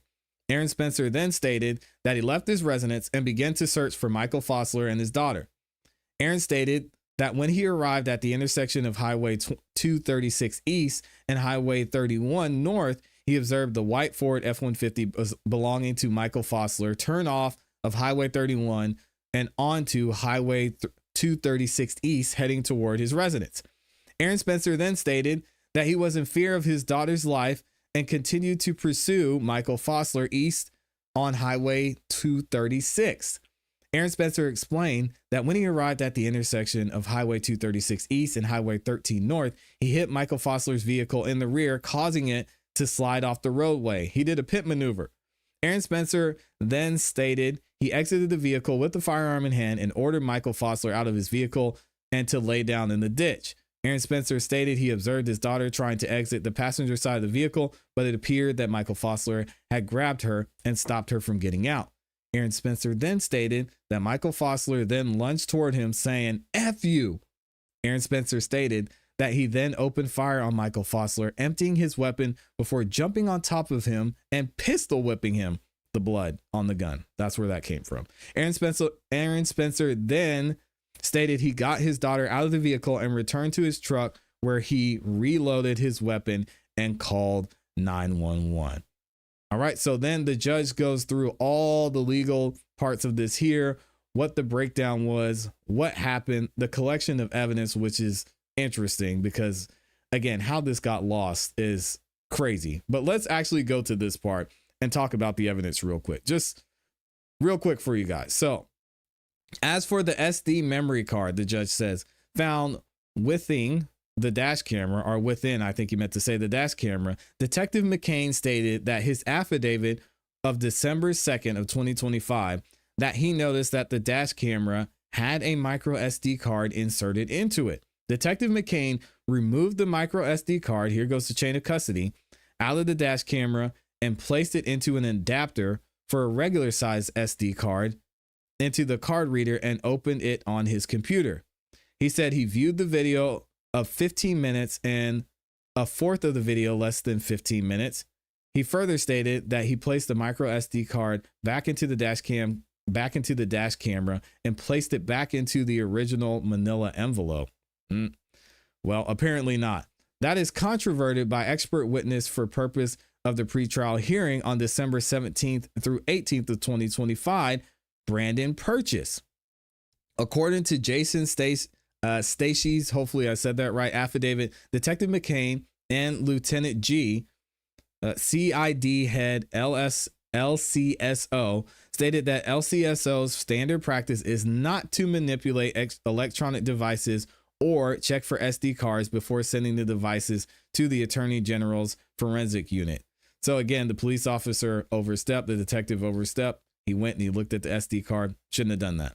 They said the reason for this policy is not to manipulate the electronic devices at all, because doing so takes a chance of wiping data and everything else. After removing the SD card from the dash camera, Detective McCain did not photograph the SD card, record the data storage size, or mark it as a separate item of evidence. How many times has this happened, guys? How many times has this happened? Can y'all imagine? Anyway, so eventually we have another area of concern from the judge says, is the information contained within Tim Griffin's Attorney General's request for forensic examination form. The form shows an item of evidence, which they labeled as E1, a black/silver 1080p camera, was submitted by Sergeant Carla Lucas on 11/14/2024 and received by SA Amber Calmer. Hopefully I said that right. Within the large box of the upper right hand of this form is the box on-site preview, checked UNK, presumably for unknown. The item of evidence, presumably the dash camera, was returned to the Lonoke County Sheriff's Office on 10/16/25, 11 months later. Aaron Spencer, thank God this went the way it did. Between those two dates are a series of emails between the prosecutor and the defense counsel on July 3rd, 2025. The first email is a disclosure form, or disclosure from the prosecutors to the defense counsel to let them know about a dash cam that was apparently in the decedent's truck that was taken into evidence by LCSO after the accident. And Detective McLean took the micro SD card out and reviewed the video files on it, but all the files showed to be after the incident and just showed blue lights in the background and no other exculpatory/inculpatory evidence. The email also indicated that the Dashcam unit along with the SD card were sent to the AG's office for Amber Calmer to do a forensic exam on it, but it has come up missing. Oh well. The email also referenced Detective McCain unplugging the Dashcam. A follow-up email stated that there is no internal storage within the Dashcam and that the crux of the missing, lost, or destroyed evidence not preserved by the state, the court is unable to discern when the Attorney General's office informed the LCSO that the memory card was missing. What an entire mess. Thank God Aaron Spencer made it through this. Oh, wow. It's crazy that this actually happened in the case. And it makes you wonder how many times this happens and people don't find out, or they don't have an attorney that cares to look into it. Let me know what you guys think about this in the comments in the chat. Oh my gosh. How many of y'all are still in here? We still got 6,000 of y'all in the building. Crazy. Thank you to everyone who's in here. I appreciate y'all. We still got a lot more content to get into. And we got to talk about Carmelo Anthony. So let me actually make sure I've got this set up, and we'll do a review of what went down with Carmelo Anthony on day one. Thank you again to everyone who's in here. If y'all could, please make sure you like the video. All right, guys, likes are free and it helps us out a lot. It really helps the channel so much. Y'all don't even know. So thank you to everybody that's done that so far. All 600 plus of y'all. Let's get Carmelo Anthony up here. We got to talk about and give you guys an update on that. To take a sip of water. And then we'll get right into it, because this first day of the Carmelo Anthony trial was actually crazy. But we'll go ahead and talk about it here in a second. And here we go. All right. Day one has finished for the Carmelo Anthony trial, and we're going to talk about opening statements. We're going to talk about the first witnesses. We're going to even get some insight into what happened in the courtroom and some of the video that was shown, specifically the video shown of Carmelo Anthony during this attack, whoever you think is responsible. But first, we're actually going to talk about what went down leading up into opening statements and went on inside the courtroom. And then I'll give you guys an overview and a little bit of a breakdown that gives you what happened in this case, what the judge said, what they said during opening statements, and even some quotes from the people who were in the courtroom. Check this out. Right now, a jury is hearing testimony in the murder trial of Carmelo Anthony, a 19-year-old charged in the deadly stabbing of a fellow teen at a Frisco track meet last year. Andrea Lucia joins us now live outside the Collin County Courthouse. Andrea. In opening statements today, the prosecution said this case has nothing to do with race. But out here, it's been impossible to ignore the racial tensions it's ignited among protesters who gathered here at the courthouse throughout the day. Prosecutor Bill Werski did try to keep the focus on what he has described as the unprovoked, unjustified murder of 17-year-old Austin Metcalf. He began his case playing video from the day Metcalf died, breaking it down a few seconds at a time. It shows people I don't know if I like that from the news. Did they just say unjustified? Hold on, let me run that back. Hold on a second. Frisco track meet last year. Andrea Lucia joins us now live outside the Collin County Courthouse. Andrea. In opening statements today, the prosecution said this case has nothing to do with race. But out here, it's been impossible to ignore the racial tensions it's ignited among protesters who gathered here at the courthouse throughout the day. Prosecutor Bill Werski did try to keep the focus on what he has described as the unprovoked, unjustified murder of 17-year-old Austin Metcalf. He began his case playing video from the day Metcalf died, breaking it down a few seconds at a time. It shows people gathered under a tent as rain was coming down during the Frisco ISD track meet. You can see them start pushing each other and then scattering quickly. Defense attorney Toby Shook argued the video doesn't show what happened or who started the argument that day. The prosecution, though, has promised the jury they will hear from eyewitnesses, and it's denied any claim that this was an act of self-defense. In its opening statement, the defense, meanwhile, introduced us to Carmelo Anthony, describing him as an A student who was holding down 2 jobs while also serving as captain of the high school football team. It claims that he went into that tent to get out of the rain and that it was the victim, Metcalf, who started the argument. Karen. So, Andrea, with all of the attention this case is getting, can you talk about the security at the courthouse and what it's been like outside today? Yeah, I mean, the security has clearly been heightened. We've been seeing Collin County Sheriff deputies wandering around the parking lot here outside the courthouse. There was a moment earlier in the afternoon where some of the protesters clashed. There was a yelling match that broke out, and almost immediately we saw 4 sheriff deputy vehicles descend and law enforcement get out, try to separate out the 2 sides. Fortunately, though, it never seems like that argument turned physical in any way. All right, this is day 1. We'll have to see what happens on day 2 as well. Thank you so much, Andrea. All right, so we got some more information about the video and what took place during this video. And then I'll give you guys a breakdown of some of the things that are said in court. Check this out from CBS News there in Texas. Opening statements are over, and the first witness on the stand in the Carmelo Anthony trial. Anthony is the 19-year-old accused of fatally stabbing Austin Metcalf at a Frisco ISD track meet last year. Our Trevor Sahaki is live outside the courthouse. So, Trevor, what are jurors seeing this morning? Well, Karen, right now, jurors are watching surveillance footage from the Frisco Stadium on the day of the stabbing. Now, this is a crucial piece of evidence for the prosecution in the trial of Carmelo Anthony. The case revolves around Anthony and a confrontation between him and Austin Metcalf at a Frisco ISD track meet last April. Authorities say Anthony stabbed Metcalf, but Anthony says it was self-defense. In their opening statements earlier this morning, the prosecution said the case has nothing to do with race nor self-defense. However, the defense tried to paint a picture of Anthony as a brother and friend who was in the wrong place at the wrong time. Defense attorney Mike Howard said of the stabbing, quote, "In that split second, Mello has a decision to make, how and when to act." But the Collin County First Assistant District Attorney said, quote, "The facts of this case are simple. They're as simple as this killing was senseless." We also got our first look at the demographic makeup of the jury, 11 women and 7 men of various ethnicities. We do not know who exactly the alternates are. Live in McKinney, Trevor Sahaki, CBS News, Texas. Trevor, thank you very much. And you can follow along as the trial. So 11 women, and then we got a bunch of guys in there. So actually, I'm usually don't do this, but I'm going to switch over to this screen. And I'm going to tell you guys and give you some breakdown of what happened during opening statements and what was said actually during the trial. So check this out. So the prosecutor, Bill W., because I'm going to mess up his name, set a firm tone for the state, arguing the confrontation did not warrant lethal force. Here's what they said.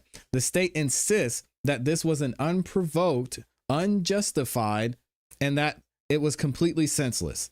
The prosecutor also says that, and he says this to the jury, this case has nothing to do with race. Okay. This case has nothing to do with self-defense. Do you guys agree? Let me know what you think. Also, the state emphasized that weapons are strictly prohibited at school events and that all athletes sign a strict code of conduct. They portray Anthony as someone who violated the sacred space for another school's designated team at the tent that they were at, and he was carrying a weapon there. Now, something interesting about this, just because there's a strict code of conduct and just because something is prohibited, that doesn't mean that it was unnecessary for Carmelo Anthony to quote unquote defend himself. So I can understand the prosecution bringing this up, but that also doesn't mean he didn't act in self-defense. You understand what I'm saying? So now we'll get into what did the defense say during opening statements. I think we can probably already guess. The defense attorney, Mike Howard, painted a drastically different picture, leaning heavily into a self-defense framework based on physical intimidation. The narrative. Howard argued that there has been a massive amount of noise, quote unquote, and completely false information surrounding the case. He introduced Anthony as a student athlete with a 3.7 GPA, a team captain, and a hard worker whose family moved to the Dallas-Fort Worth area from Baton Rouge for a better life. The defense team heavily emphasized the physical dynamics of the fight.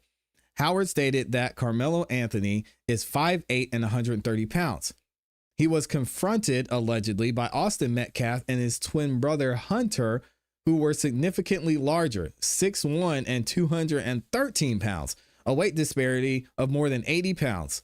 According to the defense, Anthony warned them to stay back but Austin made the first physical contact by grabbing him and shoving him. All right. Also, there's testimony, and here's what happened with the surveillance footage. Following the openings, the trial moved quickly to immediate evidence and highly emotional testimony from school officials present at the track meet.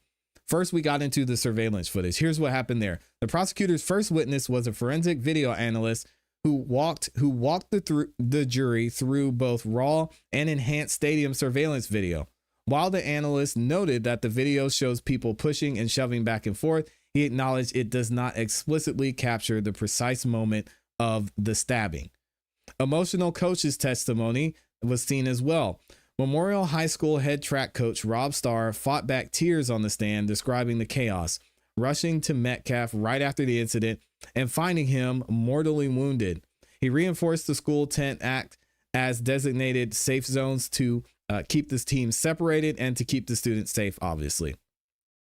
So what happened? The Heritage High School coach, Vincent Hooper, testified that they are tasked with holding Carmelo Anthony right after the stabbing so he wouldn't leave. Hooper testified that Anthony told him, "He put his hands on me and I stabbed him."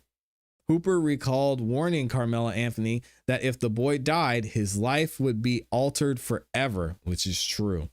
He noted that Anthony initially replied that Metcalf wouldn't die, but broke down crying once the gravity of the situation sank in. A really sad situation. We're actually going to get into more of a breakdown in another video of what happened in this case, what the attorneys are saying, and who took the stand. It'll be interesting to see how this goes. Y'all make sure you stay tuned. Let me know what you think in the comments in the chat.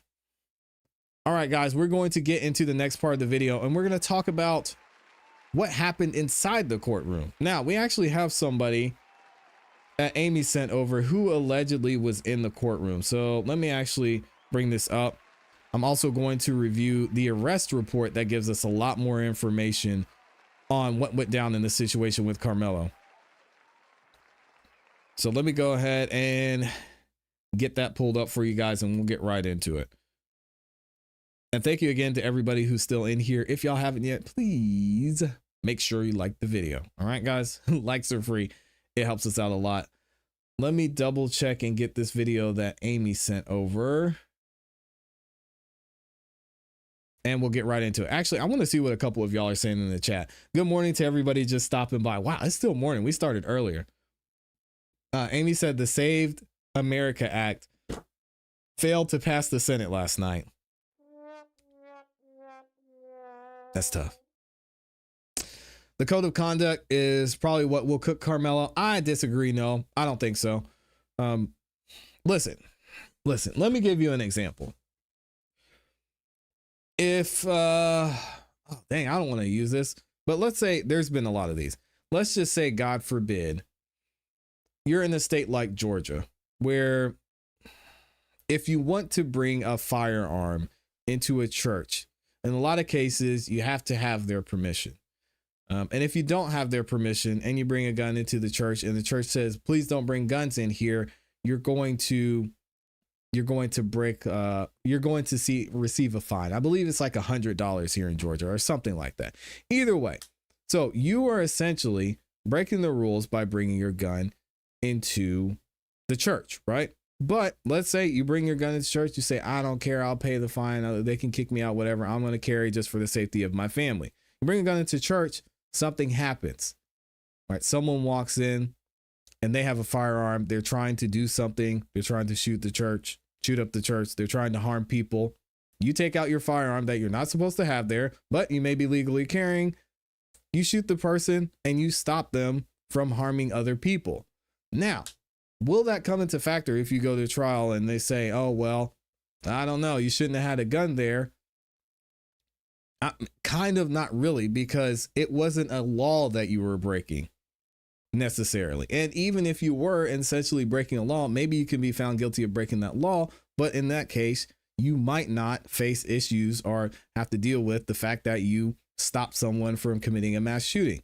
In this case, I see that as something similar. Just because there's a code of conduct, just because it says don't bring any weapons to schools, just because you signed a piece of paper, and even just because it might be illegal, you could be found guilty of breaking that law. And violating that code of conduct. But if you were actually using that weapon to defend yourself, how will that factor in?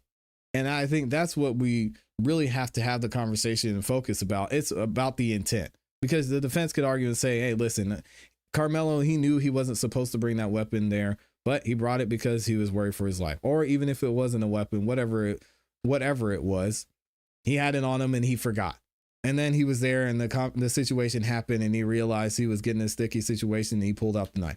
And then you have it on the other side, the prosecution side. They say, hey, listen, he violated. He wasn't supposed to have it there. He came there with intent. He wanted to confront these guys. He went to the tent and he intended to kill them. That could be another conversation. But focusing on the actual code of conduct, that doesn't mean anything. I mean, people sign stuff all the time and say they won't do something and they do it. So the information from this case, according to the preliminary reports, Anthony has been suspended from school for trying to bring a knife to school. Anthony went to the tent and was told to leave. We're going to get into the breakdown here in a second. Good morning to y'all that are in here as well. All right. We got everybody in here, all 6,000 of y'all. Thank you for being here. Let's get into the breakdown of what happened in this case, because we got a lot more we're going to talk about here. I want to play this video for you guys, actually. You know what I'm going to do? I'm going to play this real quick. I'm going to be actually out of my chair for a second. So I'm going to play this video for you guys so y'all can watch it. And then I'll come and commentate on it in a second. Y'all give me a second. In the video was on 2 hours. Was it clear enough or was it fuzzy or what? No, it was clear. It was okay. It's clear enough where you can see the actual individual raindrops come by the cameras. Okay. That's how clear it is. You actually see them walking up. You see that Carmelo is already up under there. He's under there minding his business. Dodging the rain or? Yeah, it was still raining. You know, right. I'm from Goldman. So that day we were under a tornado watch. Right. And we were under thunderstorm warning. And we know we had already had some light rain then, and it started raining again. Then it was over with for the day. Okay. So that's kind of what happened on that day. But they were at a rain delay already.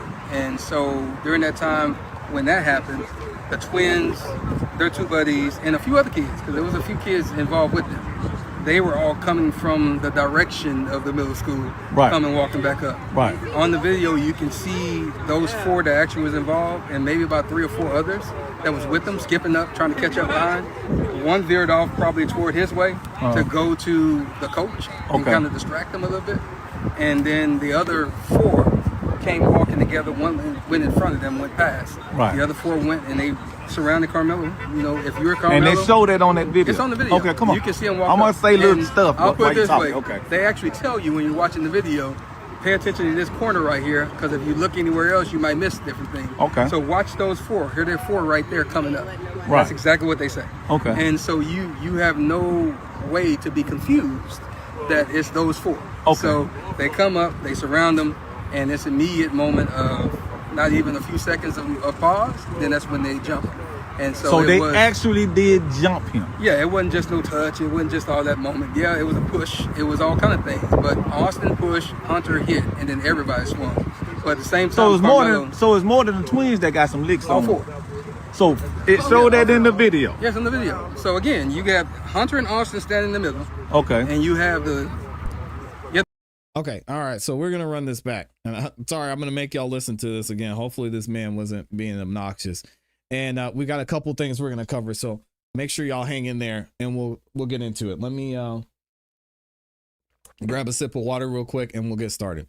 So we're actually going to get into what happened during the first day of the Carmelo Anthony trial. We're going to hear from someone who actually was in the courtroom and able to see what was going on with the surveillance footage that was shown on day 1. And then we'll actually get into the initial arrest warrant that Amy was able to get over to us so you guys can see exactly what police reported, exactly what was said, and how that's going to play out in trial. So let's hear this gentleman who says that he was allowed to view the surveillance footage during the early stages of the investigation into April of 2025 when the whole situation went down. Let's see what he had to say. You seen the video was on 2 hours. Was it clear enough or was it fuzzy or what? No, it was clear. It was It's clear enough where you can see the actual individual raindrops come by the cameras. Okay. That's how clear it is.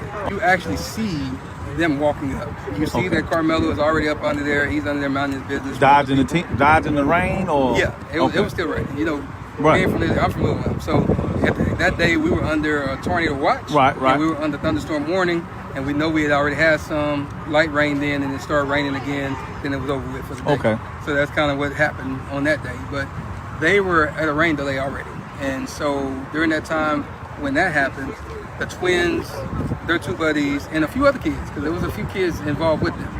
They were all coming from the direction of the middle school, coming walking back up. Right. On the video, you can see those 4 that actually was involved, and maybe about 3 or 4 others that was with them, skipping up, trying to catch up behind. One veered off probably toward his way to go to the coach and kind of distract him a little bit. And then the other 4 came walking together. One went in front of them, went past. Right. The other 4 went, and they surrounded Carmelo. You know, if you're Carmelo, And they show that on that video. it's on the video. Okay, come on. You can see him walk I'm gonna up. say little And stuff. I'll put while it you this talking. way. Okay. They actually tell you when you're watching the video, pay attention to this corner right here, because if you look anywhere else, you might miss different things. Okay. So watch those 4. Here they're 4 right there coming up. Right. That's exactly what they say. Okay. And so you have no way to be confused that it's those 4. Okay. So they come up, they surround them, and it's immediate moment of not even a few seconds of pause. Then that's when they jump. And so they was, actually did jump him. yeah, it wasn't just no touch. It wasn't just all that moment. Yeah, it was a push. It was all kind of things. But Austin pushed, Hunter hit, and then everybody swung. But at the same time, So it's Carmelo, more than the twins that got some licks all on them. 4. So it showed that in the video. Yes, in the video. So again, you got Hunter and Austin standing in the middle, Okay. and you have the light bright boy here, and you have the darker boy here. Okay. I think that's what I remember. So I have to go back and think about it. But that's where they were. One was going up and down while they were talking and kind of pushing or whatever he was doing. Austin and Hunter was in front. So where they're talking about grabbing bags, Hunter actually said that I grabbed his bag. Right. And then later on, he said that Austin threw the bag. Okay. Jeff also said the same thing. And so that's them both antagonizing. And we know under Texas law, I just have the fear that you're about to do something to me and you can get up out of here. Yeah, so you. Yeah, a lot of places are like that as well. We've seen in other cases, if you fear for your life in that way, you have the right to use a certain amount of force. To touch me, but at that point he still stood there and stopped there, and whatever they say alleged was said, you don't know that until they get into it here. But once they did that, they started hitting them. Carmelo actually was able to back out and try to get away. So he was actually trying to get away the first time. Austin grabbed him, and you can see his hoodie coming out like this, and they brought him back in. Okay. And when they brought him back in, that's when you can see Austin put him in a headlock. You can see that all the rest of them are still hitting. That must be when the poke happened, because he was able to get out again. He backed out. He looked to the right. That's where the other little kid was filming, because they got some cell phone footage too. But that's where he was filming. He looked directly at him in his camera, and then he went this way to the left. He went down. He fell. And that's when they realized he was gone, because they were still punching. And when he fell, that's when they all turned around. They started chasing him. Austin tried to go chase him too, but he grabbed his chest. I guess he realized that something happened to him. And that's when he went down a little bit and he fell down. But all 3 of them were chasing. But Carmelo was so fast, he got away and went around to the coach. And so you can see them on the video pointing toward Carmelo and the coach. And I can imagine, because Carmelo's out of the camera on that moment, that he was telling the coach what happened.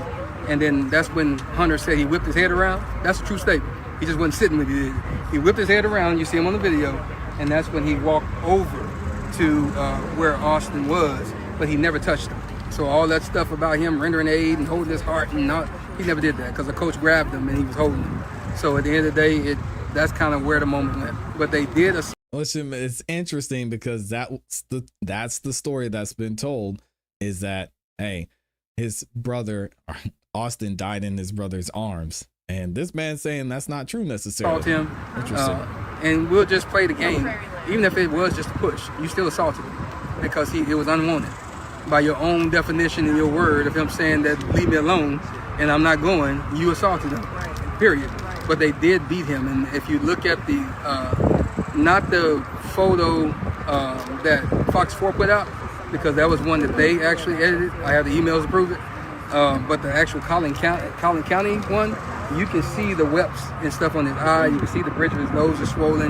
You can see the webs under his neck. And so that's the reason why they edited the one from Fox and kind of airbrushed it. And you can see they put the locks of his hair that got. All right, so that's what's being told by someone who is able to see the video. the surveillance video, or allegedly. We have went through and verified this information, and it appears that this man was involved in what was going on, able to see this video. Now let's actually get into the arrest report. We have the official arrest report here and see what police had to say about what happened at the scene and even what Carmelo said. Check this out. So you have the arrest warrant of Carmelo Anthony. And here's the initial narrative that they say. At approximately, it looks like 10 a.m., Stanley School Resource Officer E. Cortez heard over the radio dispatch call out a stabbing call, at David K. Stadium. All right, then the FPD call notes indicate that an athlete was stabbed. The suspect was reported as being a black male wearing a gray hoodie and blue sweatpants. I immediately left my office and ran across the Stanley Middle School the parking lot towards the southwest entrance into the stadium. As I entered the stadium, 2 high school age students informed me that the victim was on the north end of the stadium by the bleachers under the Memorial High School tent. I did not identify these students. Next, I proceeded towards the north end of the stadium, visitor's side on foot. As I got closer to the north end, I could see the Memorial High School tent with multiple individuals under the tent. Once I arrived onto the north side bleachers, an adult male who was on the track pointed out the suspect. I was not able to identify the witness. The individual that was pointed out to me was a black male wearing a gray hooded sweater and dark colored Nike pants. The suspect at this point was on the track on the north end. There was a chain link fence that separated me from the suspect. I gave the suspect instructions to keep his hands up in the air. During this time, the suspect said verbally out loud, "I was protecting myself." The suspect obviously being Carmelo Anthony. It should be noted that I had not questioned him about the incident when he made that comment. I asked him if he had any weapons and he said no. I patted him down for weapons while we were walking along the fence, and I did not locate any on this person. I instructed the male to continue walking along the fence, which he complied, towards an area where there was an opening in the fence that led off the track. While walking him off the track, the suspect also said he put his hands on me, which, as we heard in the video previously, may have been true. I then detained the suspect in handcuffed behind his back, and had him sit on the ground. Officer A. Ricci had arrived on the scene at that time. I conducted another pat down on his person and then searched his person after he gave me consent. No weapons were located. While the suspect sat on the ground, I advised that I had the alleged suspect. The suspect then responds and said, "I'm not alleged. I did it." Oh. Next, Officer Ricci and I walked the suspect to the patrol vehicle 2412. This is Officer Ricci's patrol vehicle, which was on the northeast gate of the stadium. As we were walking to the squad car, the suspect was emotional and said, "He put his hands on me. I told him not to." I did not question the suspect about the incident while he was escorted to the patrol vehicle. I searched his person once again, and I had him sit in the back seat on the driver's side of the patrol vehicle. While the suspect was in the back seat, I noticed fresh blood on his middle finger. I verbally acknowledged that I saw the blood out loud so that it would be captured on my body-worn camera. It should be noted that the suspect asked me, "Is he going to be okay?" while he was in the back seat. I then identified the suspect. He provided his name and date of birth verbally as Carmelo Anthony, with the date of birth of, they didn't put it in there, which I ran through the FPD dispatch. Officer J. Hancock arrived on the scene and remained with me and the suspect at this point. Carmelo was then checked via eSchool database. Interesting, to also confirm his identity. The identifying information he provided matched the individual I had in custody. Next, I was advised by Sergeant Holland to transport the subject to Frisco PD jail. Officer Hancock and I transported him to FPD jail. Again, I did not question Carmelo about the incident. Upon arriving at the FPD jail, Carmelo was escorted to the intake area. FPD jail staff changed him out into his jail attire. I remained with the jail staff the entire time that he changed over. The clothes that Carmelo was wearing was placed in a paper evidence bag.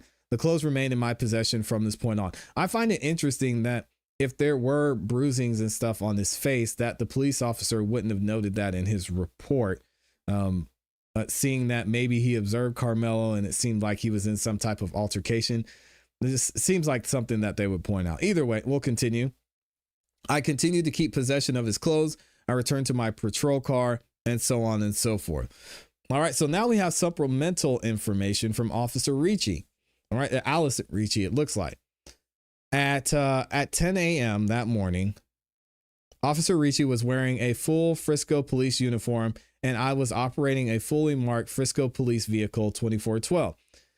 At about that time, I was dispatched to a report of a stabbing at the David K. Stadium, and the Frisco police dispatch advised an athlete had been stabbed. The suspect was described as a black male wearing a gray hooded sweatshirt and blue sweatpants. I responded code 3 from the area of El Dorado Parkway at Frisco Street. I arrived at the scene approximately at 4 minutes later. When I arrived on the scene, I approached the track field area and saw Officer Cortez kneeling next to a black male wearing a gray hooded sweatshirt and blue sweatpants. The male, later identified as Carmelo Anthony, was in handcuffs and was seated on the sidewalk by the entrance of the track. As I approached Officer Cortez stated Anthony was the alleged suspect. Anthony then made a spontaneous statement and stated, "I'm not alleged. I did it." Dang. Officer Cortez conducted a pat search of Anthony's person to ensure Anthony did not have any weapons and found nothing of evidentiary value. Officer Cortez and I then walked Anthony to my pre-search patrol vehicle, and Anthony was seated in the rear driver's side compartment of my patrol vehicle. While walking to my patrol vehicle, Anthony made another spontaneous statement and asked if what happened could be considered self-defense. Oh, man. Yeah, I hope that's not true. I replied by telling Anthony I did not know what happened. It should be noted that the in-car camera in the patrol vehicle was activated prior to Anthony being placed in my patrol vehicle. While Officer Cortez assisted Anthony into my patrol vehicle, I noticed Anthony had blood on his left middle finger. I grabbed my department-issued digital camera and took a photograph of Anthony's hands. Did they take a picture of his face? Uploaded the photograph to the crime scene folder under the case number. Officer Cortez remained with my patrol vehicle and Anthony while I provided assistance to the scene security. Nothing further from this officer. All right, and then we have Officer Otis Will. So on Wednesday, April 2nd, around 10 o'clock, Frisco Police Department officers were dispatched to Frisco Independent School District, and that was in reference to the stabbing call. Obviously, Frisco Police Department Emergency Communications was receiving an emergency call regarding an athlete that was stabbed. The originally unknown assailant was a black male wearing a gray hoodie and sweatpants, of course, and also had a goatee and short hair. The subject was possibly wearing Centennial High School attire, as it was believed that he was a student there for a sporting event. This had all taken place on the visitor side of the stadium, the north side, and the victim under the Memorial High School tent in the bleachers. At around the same time, School Resource Officer, or SRO, Cortez arrived on the scene and began assisting the victim, the trainers, and the other parties. Officer Cortez also advised on the radio that he had also had the suspect. Sergeant Otis was working the 50s sector as the sergeant. He was in full Frisco Police Department uniform with distinct patches and badge and police duty belt. He was also in a marked Frisco Police Department patrol vehicle 2315. He was relatively close to the call and placed himself on it around a minute later after the call came in, and responded to the call with his patrol vehicle's overhead emergency lights sirens activated. He arrived at the call around 10:06, so 5 minutes later. Sergeant Otis arrived at the stadium and began walking up to the location. At around this time, Officer Cortez and Officer Ricci were walking with the black male suspect, and away from the stadium. The suspect was crying hysterically. Okay, so this is new information. Please see the other involved officers' narratives for their involvement. And then Officer Otis walked up to the visitor bleachers and observed the victim being treated by the Frisco Fire Department, personnel, and also athletic trainers. The weather began to turn and it began to heavily downpour and rain at the time. Some of the FISD staff moved the memorial tent to cover the victim and the FFD personnel. Sergeant Otis began using his city-issued phone to snap crime scene photos to preserve as much of the scene as possible due to the weather and the large gathering of people that were involved in the incident. Other officers began to set up a crime scene with tape, moving the non-essential personnel out of the immediate area. The officers on the scene were informed that the knife that was used was tossed and was still believed to be somewhere close. Eventually, one of the witnesses said they remember seeing it in the bleachers still. Officer Showles was able to locate the knife. So it was a knife, they say. It was located between rows 9 and 10 under the seat 30 closest to the aisle, and it was partially open. The rain began to come down again heavily and determined that instead of moving the knife, the officers would cover it with a large blue tarp. Sergeant Otis assisted in preserving the immediate crime scene as much as possible while the other personnel tended to the victim and eventually transported him. Around this time, officers Weltzel, hopefully I'm saying that right, had the crime scene log and began logging and individuals on the call of his abilities. Lieutenant Crawford and Pemberton relieved Sergeant Otis of the scene. Sergeant Otis went back to the police department to download the body cam and the photos he took with the city-issued phone. Sergeant Otis' city-issued phone had a total of 33 photos that were used to document the incident scene. During the download, the initial photos formatting was incompatible with the crime scene folder. He re-downloaded the photos that he took, and they were able to be saved properly for the preservation of the evidence at this time. So a bunch of interesting perspective. There's still several pages to this arrest. And if y'all want to go through it, let me know in the comments and we can go through the rest of this. We're going to have some more information about what's going on with Carmelo Anthony and even give a summary of day one and what went down as well. Let me know what you guys think. Man, y'all, this is a lot of information. I mean, so much to go through. Good morning to y'all. It's still weird that it's morning. Finally, the truth is coming out. Yep. Do y'all want to go through some more of this? Let me see. Oh my gosh. I've got like 6 more topics we got to get through. I got to start moving. Dang. Okay, sheesh. But I know this is just so interesting. This is just, there's a lot of information here. Let me see what else they say. We have this officer here. When I arrived on the scene, I grabbed a roll of crime scene tape. So this is someone who was involved in the crime scene. We have Officer Hancock, who took him to the jail. We've got Officer Fisher, Officer Crawford, Officer Showles. They're the ones who preserved the crime scene. Okay, so actually let's actually see.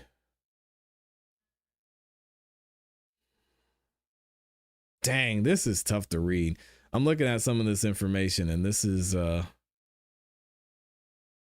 tough, but we'll actually get into it. Do you guys want to get into this breakdown? Let me see.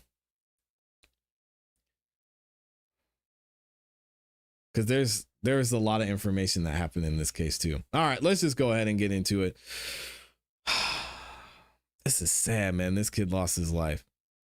So we got to get back into what's going on with this Carmelo Anthony trial and specifically what happened during his arrest. We got the information from Amy. So shout out to Amy for doing some great investigation work and actually giving us the arrest report. We're going to get back into that. And I'll also give you guys a summary of what happened during this first day of trial and what was being said in court. We're going to get right into what happened with first responders in this case and how they attempted to administer aid to Austin Metcalf. Check this out. So we have Officer Pemberton, and pretty quickly he arrived there allegedly 3 minutes after this happened and went down. He responded to the stadium and he responded to the stabbing. That's why he was there. The location is in the school stadium. Call notes advised that a male had been stabbed and was unconscious. Upon arrival, several officers and medical personnel were attending the victim, who was laying on the ground of the stadium and the bleachers. In coordination with the Frisco PD response and trying to establish the crime scene, the knife reported to have been used in the assault was located by another officer in the bleachers. Shortly after my arrival, a large downpour of rain began. I directed several officers to use a tarp to cover the location of the knife. I remained on the scene until the victim was transported and the crime scene was established. Now, this is tough. I responded to Texas Health and this is Officer Newton, by the way. I responded to Texas Health to assist with the case. I tasked with the meeting the ambulance at the hospital. I arrived prior to the ambulance and waited for them to arrive. I arrived at 10:46, so this is about 45 minutes after he was stabbed. Hours with the victim, and the victim's Austin Metcalf, as we know, who was brought into the trauma bay for treatment. At 10:43 hours, Dr. Chow pronounced Austin deceased. So 8 minutes later, he pronounced him deceased. Once he was pronounced, the staff stopped treatment and disconnected the cords and tubes from the machines without removing anything from the body itself. While on the scene, I took possession of the clothing worn by Austin and maintained possession of the items until CSI Dillard took them from me. While on the scene, Officer Landon requested assistance in lifting the sheets from the body to take photos. I then placed the sheets on the back when complete. I then stood by in the room with security with Officer Landon. Officer Hernandez and CSI Dillard took additional photos. At one point, they rolled the body and removed the shorts from Austin, and they were bagged and stayed in my custody until CSI took them. At 13:24 hours, the family was allowed into the scene to view the body. I was informed by the staff and officers that they would be allowed to touch the head and feet of Austin, which they did. Dang. At 13:37 hours, so at 1:37, nurses from the hospital bagged Austin in a body bag. At 3:15, the transport service for the medical examiner arrived and took possession of the body. They do not play around. Good Lord. So we also have, he says, that he took notes during the time which he scanned to report and booked in evidence, and then he did all his procedural stuff. All right, so what did Officer Higgins do? Oh, not Higgins again. Officer Higgins was working at the desk at the police department, it looks like, at approximately 10:42. Some unnamed person walked into the main lobby stating that he had witnessed this stabbing and was told to come to the lobby to complete a witness statement. So they're not naming this person, and this person is probably going to be named during the trial. I gave the witness a voluntary witness statement, which he worked on until detectives arrived to speak with him. The witness left the detectives and I returned to my normal duties. Nothing further at this time. Now, something happened with Officer Craig Thomas. On Tuesday, April 2nd at approximately 10:01, I, reporting Officer T. Craig, or it's Thomas Craig, I guess. And then he is a school resource officer at Liberty High School, was at the Heritage High School, and heard via radio that a FISD student had been stabbed at the address that you see there. I immediately responded to the scene upon arrival. I first made contact with Officer Cortez, who was standing next to a marked police vehicle. Officer Cortez advised that he had detained the suspect and he was in a patrol vehicle. I then responded to the victim scene that was in the north bleachers. As I walked up, I noticed the Frisco Fire Department personnel was attempting to provide life-saving measures to the subject, later identified as Memorial High School student Austin Metcalf. As the other officers worked the scene, I asked I was asked to respond to the stadium's media/locker room area and keep the following Memorial High School students/witnesses separated until detectives could speak with them. So you have all these people here who may testify during this trial. We don't know. And then while he was with these students, he was told to take the cell phones from them and later turn them over to Sergeant B. After being relieved, I was asked to make contact with the FISD athletes that had been placed on the school buses. Below is a list of the students who identified themselves as witnesses to the stabbing of Austin Metcalf. All right, and you have all these students here. 1, 2, 3, 4, 5, 6, 7, 8, 9, 10, 11, 12, 13, 14, 15, 16, 17, 18, 19, 20, 20 plus. You got the Liberty High School boys track team. You got the Liberty High School girls track team. You got the Memorial High School's boys track team, Frisco High School boys track team, Independence High School boys and girls track team, and then you have the Emerson High School girls track team. He says he also met with the following coaches who advised they witnessed the incident. You've got these coaches here. And then he said, after completing that task, I cleared the scene. Wow. Then we have Officer A, we'll just call them. Sergeant A, reported to the stabbing call at the stadium. Upon the arrival, I provided scene security and assisted with keeping civilians away from the crime scene. I maintained that position until I was relieved by the CID detectives and cleared the scene. And then last but not least, we have Officer Miller, who says this. I, Sergeant Miller, was dispatched to a stabbing call located at the stadium. The call notes stated that the student was stabbed in the chest by another student. Upon my arrival at the location, my only duty was to provide scene security. As the Frisco medic was leaving the location, I assisted with moving people out of the way for the medic to be able to get through shortly after. All right, so actually, let's get into a breakdown of what happened during day one and some of this testimony, because there's a lot going on here.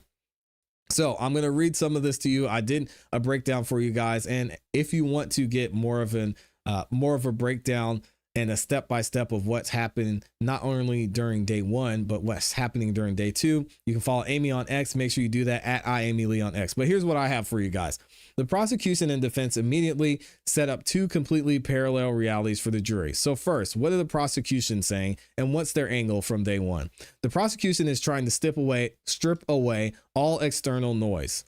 All right. Bill W., who is the prosecutor, told the jury point blank, this case has nothing to do with race. This case has nothing to do with self-defense, which we heard Carmelo said it was just self-defense. He said this to police, allegedly. The prosecutor also says this was an unprovoked, unjustified murder. It is senseless. They're positioning this as a violation of a safe space, framing school teams' tents as locker rooms where weapons are explicitly banned by codes of conduct. Again, that still doesn't mean anything, because you can legally defend yourself even if you have a weapon, from what I understand. Again, what's the defense saying in this case? Obviously, we know it's self-defense, right? Mike Howard says the defense is leaning heavily into the physical intimidation and size disparity. They introduced Mello, and they talked about his grade point average, which is 3.7. He's a track captain holding down 2 jobs whose family moved to Baton Rouge for a better life. Howard shifted the focus to the physical metrics. Carmelo Anthony is 5'8" and only 130 pounds. Austin Metcalf was 6'1" and 213 pounds. This is a big boy. And his twin brother, Hunter, obviously most likely the same weight, and they talked about the 83-pound weight disparity. The defense claims that Austin made the first physical contact by grabbing and shoving Carmelo Anthony after Anthony warned him to back off. All right, so let's talk about the evidence in the surveillance video in this case. The prosecution led with stadium surveillance footage, but it quickly became a double-edged sword for both sides. The state's forensic video analyst, walked the jury through a raw and enhanced footage of the stadium and what happened. Under cross-examination, though, the expert admitted that while the video shows people shuffling, pushing, and shoving back and forth, it does not capture the actual movements of stabbing, which is interesting. So the prosecution has the video of the chaos, but obviously there's no smoking gun here. And the visual, you don't have the blade. You don't show the instance where Carmelo Anthony actually stabbed Austin Metcalf, although Carmelo Anthony did admit it. So how that's going to play into the case, we don't know. But it does leave a massive gray area for the jury to interpret who was the aggressor and who was actually defending themselves in this case. All right, we do have testimony. We talked about this earlier. The most dramatic moments of day one are when the coaches and the athletics trainers testify. And here's what happened. All right, first we have the Memorial High School head coach, Rob Starr, and we talked about him. Starr testified about the strict policy regarding team tents, calling them a $1 million industry meant to keep schools separated for a proximity protocol. He left the tent briefly around 10 a.m. to grab a crock pot for concessions when the chaos broke out. All right. Starr also says in his testimony, he dropped the crock pot and ran back, jumping a fence. He testified, "What I do see is Austin on the ground and his face is purple and he has a hole in his chest." Oh, man. He described Austin's twin brother, Hunter, screaming, "Coach Starr, do something." Starr testified also that Austin was dying. The drizzling rain suddenly turned into a violent downpour. He told the jury, "I just knew Austin was gone." Dang, we also have testimony from Coach Josh Redmond, and he is also a combat veteran, which is interesting in this case. Coach Redmond was the first to provide medical aid, an Army veteran with combat tour experience. His medical training kicked in immediately. Also, there was a 911 call. The jury heard a frantic 911 call where Redmond can be heard in the background yelling, "Come on, Austin, fight." Man, on the call, coaches thought Metcalf was breathing again, but Redmond shook his head on the witness stand, explaining to the jury that it was actually, it was actually involuntary breathing, the last gasps of air when the brain is completely deprived of oxygen. He knew from combat that Metcalf was already slipping away. So then we had testimony from the Heritage High School coach Vincent Hooper. And Hooper was tasked with detaining Carmelo Anthony immediately after the incident so he wouldn't leave the stadium. We talked about this when we read the arrest report. Hooper put his arm around Anthony's shoulder and walked him around the track. Anthony told Hooper, "He put his hands on me. I stabbed him."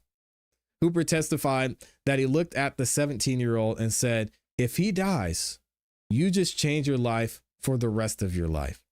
That's true. Even if he's found not guilty, his life's going to be changed forever. Hooper testified that Anthony initially didn't think Metcalf would die, but when the gravity hit him, Anthony broke down sobbing on the track. In a highly humanizing moment, Coach Hooper testified that he actually embraced and comforted the crying suspect. All right, so the defense launched a race-based challenge during the jury selection because obviously we know there were 0 black people that are on this jury, which a lot of people are saying could be a big deal. It also may not be a big deal. But despite the massive racial tension and online speculation over the last year, both the Frisco Police Department and the victim's own father, Jeff Metcalf, have publicly pushed back against that narrative. Jeff Metcalf actually said in a previous news report that this was not a race thing. This is not a political thing. Please do not comment if you do not know what happened. Sad times, man. Let me know what you guys think about this in the comments in the chat.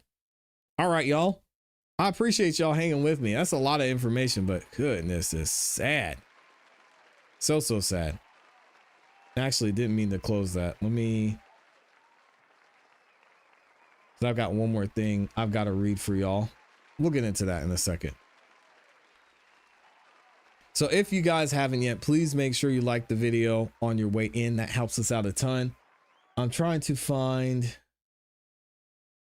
I've got something I want to show y'all that we actually got from Janelle King. Shout out to Janelle King. We're going to have her up here very soon again, and we'll get into what's going on shortly. But let me actually set this up for you guys, and we'll talk about some of the election stuff that's going on right here in Fulton County.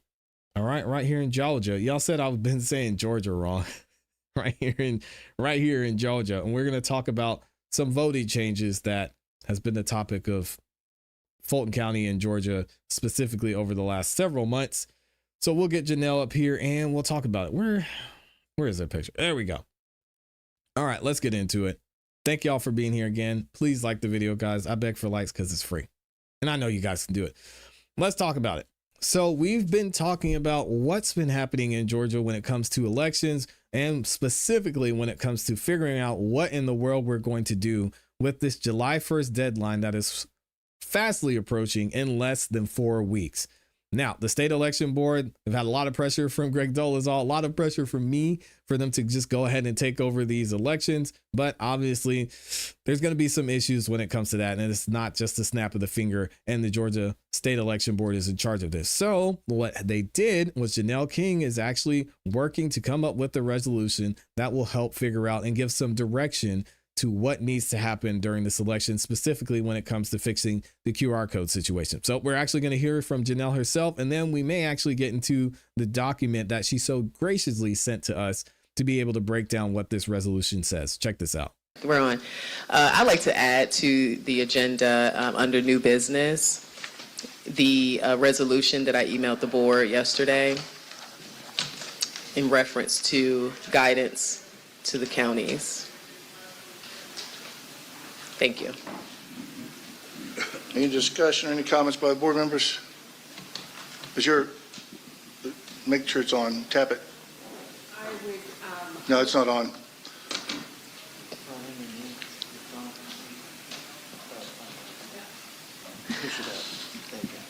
I would suggest that rather than add it to this morning's business and delaying the cases for which many of the counties have hired attorneys, would you be amenable to addressing this tomorrow? I would rather address it during new business.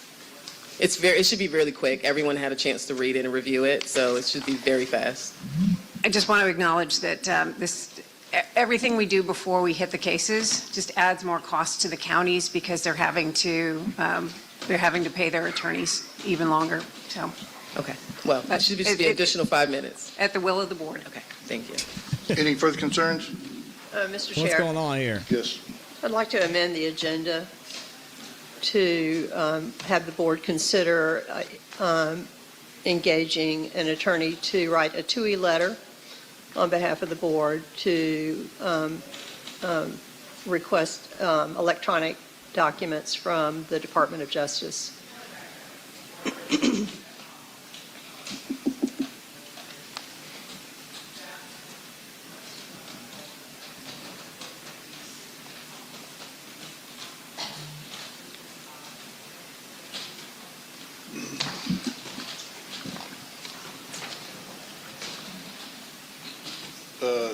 I imagine we have the same objection. Is this something that needs to be handled today, or can it be handled tomorrow? It's a part of the business, Come on, let's the business get part of Janelle the here. agenda, Mr. Chair. Mr. Chairman, I just want to register my common complaint that it is violative of at least the spirit of open meetings when we add business on the day of a meeting, when we could have been adding this to the agenda in advance.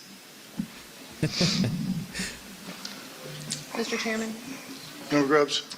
And I understand what Ms. Ghazal is saying, but unfortunately there are things that happen that come up at the last minute. For example, the one thing that we need to discuss, and I'm fine with putting it on the agenda for tomorrow, but apparently guidance that went out from the Secretary of State's office to the counties concerning the Congressional District 13 race that's coming up.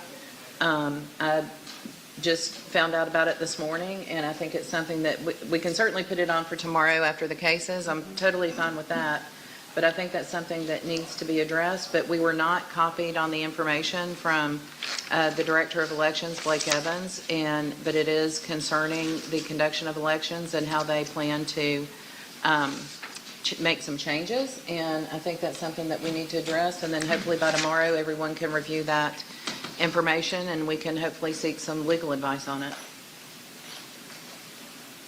Mr. Chair, I have not seen this letter Janelle? from Blake Evans. I would like to add it to the agenda for tomorrow and have adequate time to read it and consider what is in the letter. Let's skip ahead to when Janelle actually is talking. Member Ghazal? My only comment on that is this is exactly email. I'm going to skip ahead for y'all. Dr. Rich? Mr. Chair, if I may, I'd like to introduce Dr. Richards with to provide the attendance here, some background of Dr. Richards. Okay. Dr. Richards has presented to the Georgia State Election Board, Georgia House committees, and Georgia Senate committees. Each time, members of the committees and the press have questioned his research credentials. So I would like to say a few words. Okay, we're not going to get into that right now. Let's actually see what Janelle is proposing here.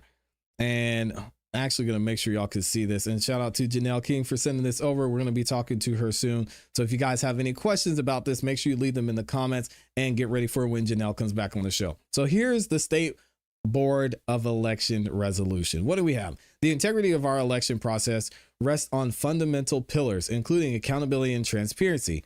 As we approach the upcoming elections, the legal and administrative status of our primary voting equipment, specifically the utilization of QR codes for ballot tabulation, faces severe legal uncertainty. That's putting it lightly.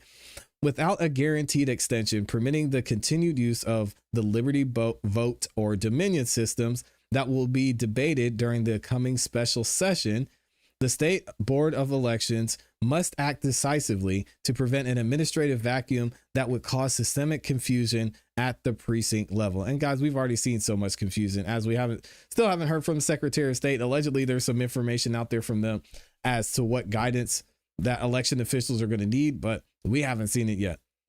The resolution is firmly grounded in the statutory duties and enforcement of powers vested in this board by the state of Georgia, excuse me.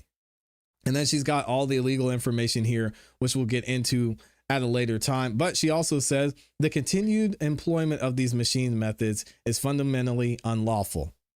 Operating under an unauthorized voting method instantly places county election offices out of compliance, opposing local superintendents and the state to severe legal liability of violating the statutory protections guaranteed to voters. To allow counties to proceed without clear alternative directive would be a failure of oversight, because an unauthorized voting method constitutes an explicit violation of state law. The board is utilizing its statutory authority to proactively guide all 159 counties into full legal compliance through the emergency paper ballot procedures. Here we go. So we're moving to the paper ballots. The resolution is necessitated by the following factors. 1, legal continuity. That's the most obvious one, right? To ensure all 59 counties are operating under a uniform, legally confined standard that should the current system legally issue remain unsolved. All right. Voter confidence. By transitioning to human readable hand-marked paper ballots in the absence of machine extensions, we provide a voting method that is verifiable by the elector and the auditor alike. All right. Also, she says operational readiness. Election superintendents require ample lead time to secure supplies, train poll workers, and inform the public. Waiting for a last-minute legislative action or judicial ruling without a pre-authorized contingency plan would jeopardize the stability of the election. Basically, Secretary of State's office should have had this in place and should have been communicating this to election officials. System vulnerabilities and documented issues. We know this very well. Independent technical analysis and experts have confirmed severe vulnerabilities within Dominion, now Liberty Vote software. The U.S. Cybersecurity and Infrastructure Security Agency officially validated these technical findings, issuing an active advisory warning that the system's vulnerabilities present distinct security risks requiring urgent mitigation. And again, they wouldn't upgrade the software, and that was an error as well. Documented software anomalies and barcode mismatches, aka coding errors, have previously resulted in severe miscounts that altered initial election night results, requiring emergency manual recounts to establish the correct outcome. And you would avoid this completely with the paper ballots. The core software infrastructure and underlying operating configurations have not received a comprehensive statewide security update to patch or remedy these known vulnerabilities since their initial deployment. And again, they're available, but they just haven't gotten them. Brad Raffensperger won't pay for them. Instead, he's like, hey, let's just get a new system. This resolution is not merely a contingency, it is a commitment to the voters of this state.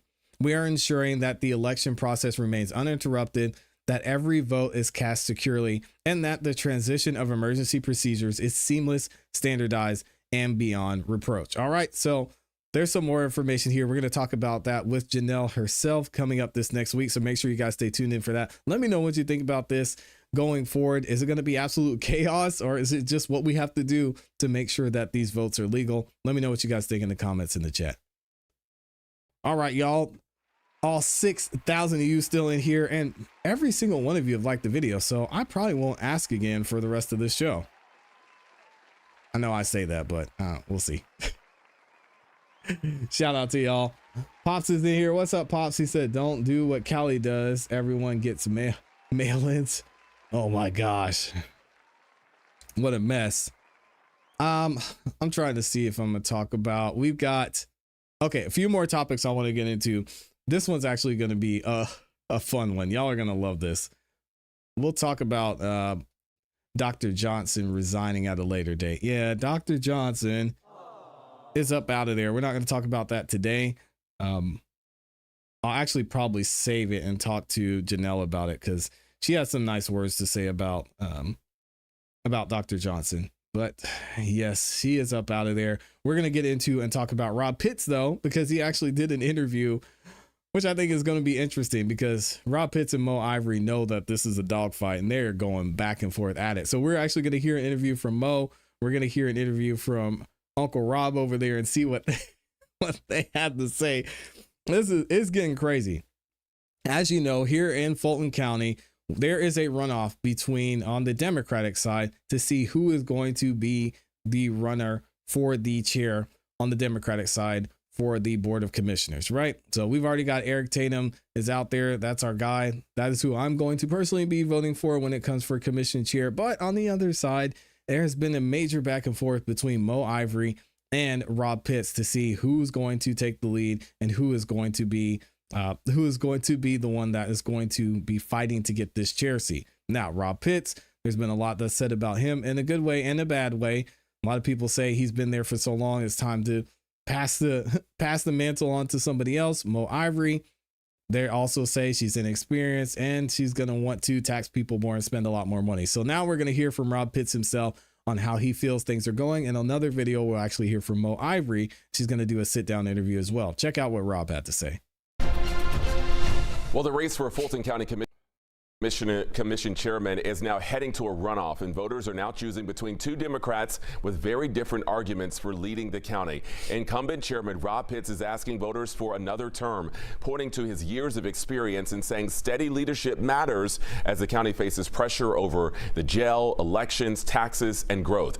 Pitts says this is not the time for on-the-job training and that experience is what Fulton County needs now. Chairman Pitts is joining us live in studio this morning. So glad to have you on. Great to be with you again. All right, so this is a clean slate, basically, heading into the runoff. 0-0. Yeah, but you perhaps have some ground to make up. You came in about 8,000 votes short of your opponent, Mo Ivory, in the May election. So what have you been doing in these final days to get voters back to the polls and maybe persuade other voters? Talking to my base, letting them know that we're in a runoff now, and I'm confident that we're right where we need to be. I think what we attribute that lead that she had in the primary was to the black female vote. That happened. You look at the top down to the race for insurance commissioner, that was the difference. But we're focusing in on those people, getting out our base, so I'm confident that we're right where we need to be. I feel the momentum. I've been in this for a long time. You know it. Forget about polls. It's all the score 0-0. All right, so one of the big issues in this race is the Fulton County Jail. I think most voters would agree it is in crisis. You have supported not building a new jail, but renovating the current one and adding a medical facility. You feel a new one would be way too expensive. Is that the best long-term solution for Fulton County? Absolutely. To renovate the existing jail, but to build a medical facility on the same footprint. Why medical facility? Because 70% of the detainees in our jail, male and female, have one of two problems, either a substance abuse problem or a mental issue. So we're going to be... Okay, wait, if it's 70%, are they even going to be able to fit in this mental facility? What are the numbers on that? Oh, gosh. Treating those with 1,500 beds. Building a brand new jail that would have a capacity of some 4,000 or 5,000 new beds. Who's going to be in those beds? Black and brown men. That's not going to happen. I'd rather spend that money that we would use building a brand new jail, $2 billion plus, on spending that money up front to prevent them going to jail in the first place. Okay, the elections also a major topic in Fulton County. We know that elections here in Fulton County have been under scrutiny by the federal government, including President Trump himself and some of his allies. What will you be doing as chair to protect the elections and the overall voter integrity? Everything that we've done in the past, our elections have been open, they've been fair, and they've been transparent, and I have guaranteed the public, the voting public, that you have nothing to worry about. They will be again. We've had some 17 elections, successful elections since 2020. No problems. Most recent one, we get an A+. So I'm confident that now, that does not mean, though, that President Trump and his allies are not coming for the state of Georgia and Fulton County and me in particular. I know that I'm a target of the president. In fact, you may remember, I've been banned from going to the White House because I've been so outspoken about President Trump and his allies, what they're trying to do in Fulton County. That is not going to happen under my watch. I will do everything in my power to protect democracy and to protect the voters and their personal identification from President Trump and his allies. I mean, they give it to Facebook for free. They download apps and get it out for free. Listen, stop with this threat to democracy. Oh, they're coming for us conversation. All right. We know why we're looking into the situation. Something wasn't adding up with the votes in 2020, and what happened doesn't make sense. It's not that complicated. So why we're continuing to be in this place to where we're going to act like, oh my gosh, we're just so victim. Our elections were perfect. Brad Raffensperger wasn't involved in anything. There wasn't anything going on with water main breaks, with USBs missing, with the potential security breaches from foreign countries. No, that's not a big deal. Okay, we're just blind, I guess. That's why I've been banned from the White House. Chairman Pitts, you've been in public office here in Atlanta for nearly 50 years as a councilman, as a commissioner, now as the chairperson. City Council President. City Council President as well. A lot of people have felt, including your opponent, that it's time for you to pass the baton. Your opponent, Mo Ivory, says you won't do that because you just want to hold on to the power. And she even alluded to city contracts being tied to you continuing to be in office. How do you respond to that? I'm not sure what she's talking about. Here you have someone with a proven track record, great experience, years of experience, no scandal. I've represented the people I've represented in various elected capacities with dignity, with honor and pride. I have nothing to hide. I'm open, I'm transparent, and on the contrast my record with her lack of a record, I got her elected. I chose her, put her in that position. She stabbed me in the back after being there 6 months. What does she hide? She won't even disclose where her money is coming from. She has not filed her state required disclosures like all candidates have to do. She has huge financial problems, bankruptcies, personal liens, lawsuits, having been sued by the state of Georgia, Fulton County, the city of Atlanta, American Express, banks. Even her personal attorney had to sue her because she didn't pay her bills. How in the world can you turn over an entity, a public entity like Fulton County with $1 billion plus budget to someone who can't even handle and manage their own personal finances? It makes no sense. Hey guys, I mean, you think that's a fair argument? I mean, maybe, I don't know, maybe she's playing the game, the financial game, and that's what's going on here. But again, I mean, if you don't have your stuff together and you want to manage the money for, as Rob puts it, the largest counties in the nation, you got to have your stuff together. It might be fair. A person with no track record whatsoever, hadn't passed one piece of legislation, meaningful piece of legislation, and quit, not only on the board, but the people who elected her. It makes no sense. This race has gotten pretty heated. She called you a desperate man, desperate to hold on to power. You sent out a release last night calling her a liar. What has she lied about? She's a big liar. She's lied about everything. I can tell you, go down the list. First of all, she said, oh, my office was broken into. It didn't happen. Oh, the county blocked me from access to computers. Didn't happen. And one of the biggest lies, she said, well, that I, Rob Pitts, am endorsing her over me for chair of the Fulton County Commission. Who in the world is going to believe that? Then the most recent lie, there was she's went against a person who, I won't name her, who was her mentor, stabbed her in the back. And then most recently, an image of her was used on a flyer that was put out by a group that's supporting her, giving the impression that Stacey Abrams was supporting her. Well, you both have lobbed a lot of attacks, a lot of accusations. Well, mine aren't lobbed. Mine is factual. I can prove everything. Well, voters are going to have to decide. They haven't tomorrow to decide. The big difference is she wants to raise taxes by 14.2%. All right. And that's going to be critical, devastating for seniors, people on fixed incomes, and young people. We're out of time. Chairman Rob Pitts, thanks so much. Thank you. Hey, shout out to Rob, man. Hey, listen, he was up there preaching. We're gonna hear from Mo Ivory here in a second in the next video, so make sure y'all stay tuned in for that. It'll be interesting to see how this goes out. Who do you guys have? Who do you want to go with if you're on that side and making the decision between Mo Ivory and Rob Pitts? Let me know what y'all think in the comments in the chat. All right, we're gonna get right into Mo Ivory's response. Now, the only thing I don't know is I'm not sure how they filmed this and if Mo Ivory was able to see this before she did her interview, but we're going to talk about it. Now that we've heard from Rob Pitts on how he feels about Mo Ivory and his plans as he's running and trying to get and keep his commission chair, we're going to hear from Mo Ivory. She's going to get to respond a lot of the criticisms. I'm hoping that during this, she speaks to what's going on with her campaign, the campaign funding, what is happening in a lot of the situations where she's being sued. Rob Pitts really focuses on something that I think should be important to people is Mo Ivory allegedly doesn't have her finances together, right? And if that's not something she's going to address or just deflect from, then that's going to be an issue, I think, for a lot of voters saying, hey, you want us to hand over the entire budget of Fulton County to you, but you don't have your finances together. How does that work? All right, so let's see what Mo Ivory has to say in her defense. All right, welcome back, everyone. The race for Fulton County Commission chair is heading to a runoff, and voters are now choosing between two Democrats with very different arguments to lead the county. Mo Ivory is making the case for change after serving as a Fulton County commissioner, and also now saying the county needs a new direction on big issues like the jail, taxes, housing, and public trust. She's asking voters to trade long-term experience for a new approach at the top of county government. Mo Ivory is joining us live in studio this morning. So glad to have you here. Thank you so much. All right, so you were coming into this runoff with a bit of momentum. You led the field in the May primary with the most votes, but now there's a clean slate. And you've got to get your voters back out to the polls and perhaps persuade some new voters to get on your side. What's your message in these final days? That Fulton County needs new leadership. I think that most people who live in Fulton County understand that the same problems have plagued us for decades. And I've been there to, when I first got there as a Fulton County commissioner, I saw very quickly that I got there that,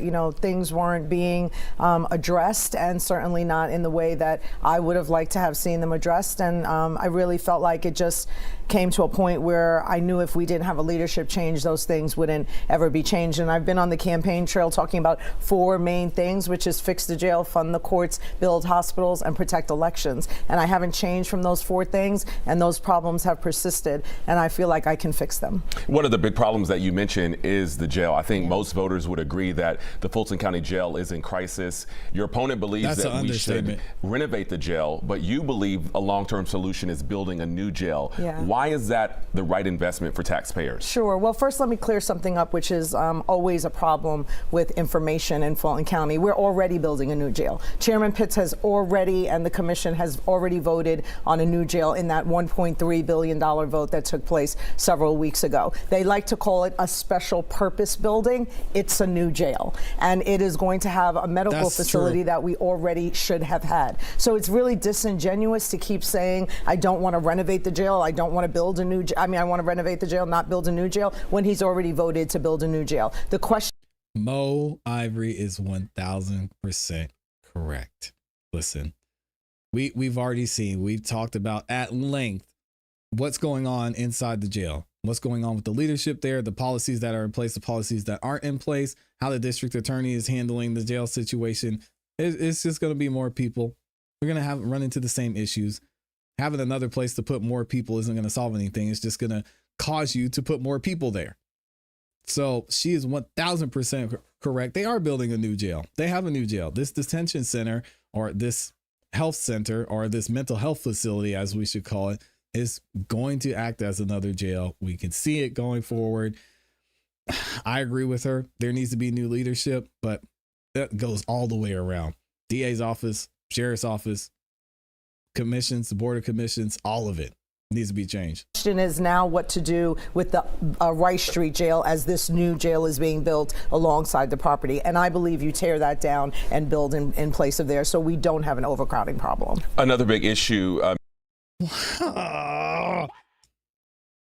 Why do you say, how is that going to solve overcrowding? Do these people not understand why the jails are overcrowded? Building a new jail does not fix the overcrowding problem. That statement alone just lets me know that Mo's not it. I'm sorry. I know. Out to everybody who supports her, that statement alone does not make any sense. Just building a brand new jail does not fix the overcrowding. We talked with Maggie today. We talked to Maggie Goldman about one of the major issues that needs to be fixed, getting more people in there to manage the jail. Right? That could be a problem. That could be an easy solution. Pay them what they want. Some people are saying get more people in there to work and manage the jail. But saying just build a new building that's going to help with overcrowding, it's not accurate at all. Ms. Ivory, is the election system here in Fulton County. We know that Fulton County's elections have faced a lot of scrutiny, including from the federal government, President Trump himself. How do you, as commission chair, feel that you would keep the public trust while also balancing integrity of the elections as well? Yeah, I mean, we don't really have an elections problem in Fulton County. We administer elections very well. You just saw a whole election was administered very well during the primary, and we've done plenty of elections between the time of 2020 and now. Hey, Mo Ivory, real quick, excuse me. The elections that we have right now, they're going to be illegal come July. So elections are not okay, but all right. We have a Trump problem. And so it's not really an elections problem. But the most important thing to keep the trust of citizens and to keep integrity is to be transparent and to give them the information that they need. So that's the reason why I open up my camera. I use my social media to tell people what is going on. And I intend to be a very different kind of chair, one that brings people into government instead of keeping them out of it. And that's what I've been doing, and that's what I will continue to do. You know, this race has gotten pretty heated. Your opponent, Rob Pitts, has said that you lack experience to be the commission chair. He says that you don't work well with others and that you're using this only as a stepping stool to become mayor of Atlanta one day. Fair. How do you respond to that? Yeah, well, if I had $1 for every man that said I was ambitious and I was using my position to go to the next level, I'd be a rich woman. So that's not anything that I worry about. He's in a very desperate situation now. So desperate people say desperate things. He's holding on to a 50-year career politician, service, and he is seeing it slipping out of his hands. So he's throwing anything he can against the wall to get people to get into a frenzy about me. The truth is that the amount of time that you spend in the office is not the measure of what you've been able to achieve. Chairman Pitts has been there for decades. We still have a jail crisis. Our courts are still underfunded. We still don't have a hospital in South Fulton, and our elections are under attack. So if those problems aren't fixed, it's time for him to pass the baton and to give it to a new generation of leadership with new, fresh ideas to move Fulton County into a new century. One of the big issues that you also continue to talk about is the court system, which you've alluded to already in this interview. We know the Fulton County courts have faced some major backlogs. Yeah. What do you do to make sure the courts get funded and justice isn't denied or delayed for some families? Yeah, well, actually fund it. It comes up every single year in our budget, and I've watched Chairman Pitts not fund the courts properly. The courts are tied completely to the jail. If you don't move cases through the courts, then you have an overpopulated jail. The way that you start to take the population down in the jail is to move cases through faster so people can have their day in court and they can move along with their case. So I have talked to all of our justice partners. I'm endorsed by every single one of our justice partners. I'm endorsed by DA Fonnie Willis. I'm endorsed by the Solicitor General. I'm endorsed by the Sheriff. I'm endorsed by our Clerk of Courts. And that is important because we plan to work in partnership to fund the courts correctly so we can move cases faster and bring the population in the jail down. Early voting starts in just a couple of days. It starts on Saturday, so a lot of voters are getting ready to head to the polls. What's your final message in about 30 seconds for those people who may still be undecided? Yeah, that it's time for new leadership, everybody. Let's take Fulton County into a new, fresh realm of leadership and to bring new new ideas and to bring government to you so that you can understand it. So go to the polls one more time. All right, Mo. Ugh. Oh my God. Hey, shout out to Mo. She made some great points. I'm not even gonna lie. She made some excellent points about what needs to happen with the district attorney's office with the overcrowding. She made some great points in other cases as well. But I think the major thing is a new jail is not going to solve the overcrowding. We know it's going to solve the overcrowding just by not overcrowding the jail. So it's not that complicated. So it'll be interesting to see how this plays out. Let me know whose side you're on. A lot of information there, a lot of fighting back and forth. Are you going for Mo Ivory, Rob Pitts? We got Eric Tatum. Eric Tatum, that's the change that we need. Let me know what you guys think in the comments and in the chat. All right, y'all, we made it. We've been up in here for 3 hours. What do y'all think? What are you guys doing? 3-hour live stream's crazy. I appreciate everybody who's been in here supporting. Thank y'all so much. Thank you to everybody that liked the video. Shout out to all y'all. Amy said, Trump, Trump, Trump. Yeah, what do they call it? TDS? They got TDS over there. Fix problems, quit blaming Trump. Yeah, I know. We don't have a voting problem. We got a Trump problem. Okay. Geez. Anyway, I hope you guys have a great rest of your weekend. We're going to be dropping a ton of content for y'all. And we'll actually be talking about a new channel that we've got going on as well. Jury of Your Peers. We're going to be live streaming over there. If y'all haven't followed the Jury of Your Peers or don't subscribe to that channel, the link is in the description for you. We got a new channel. We'll probably be launching this coming next week. So make sure y'all stick around for that. Subscribe to this channel, hit the notification bell so you don't miss any time that we go live or drop a new video. I appreciate every single one of y'all. Thank you to those of you who supported. I almost forgot to read this super chat. Oh my good. How could I forget? The cakiest cake. Amy with the cake over there, dropping the super sticker. Reminded me at some point I probably should eat. And that she's got the cakiest cake in the building. Shout out to Amy. I love you. I appreciate you. Y'all enjoy your weekend. And of course, as always, you know what to do. Keep growing, keep pushing, keep it classy. We gone. Peace. Wow.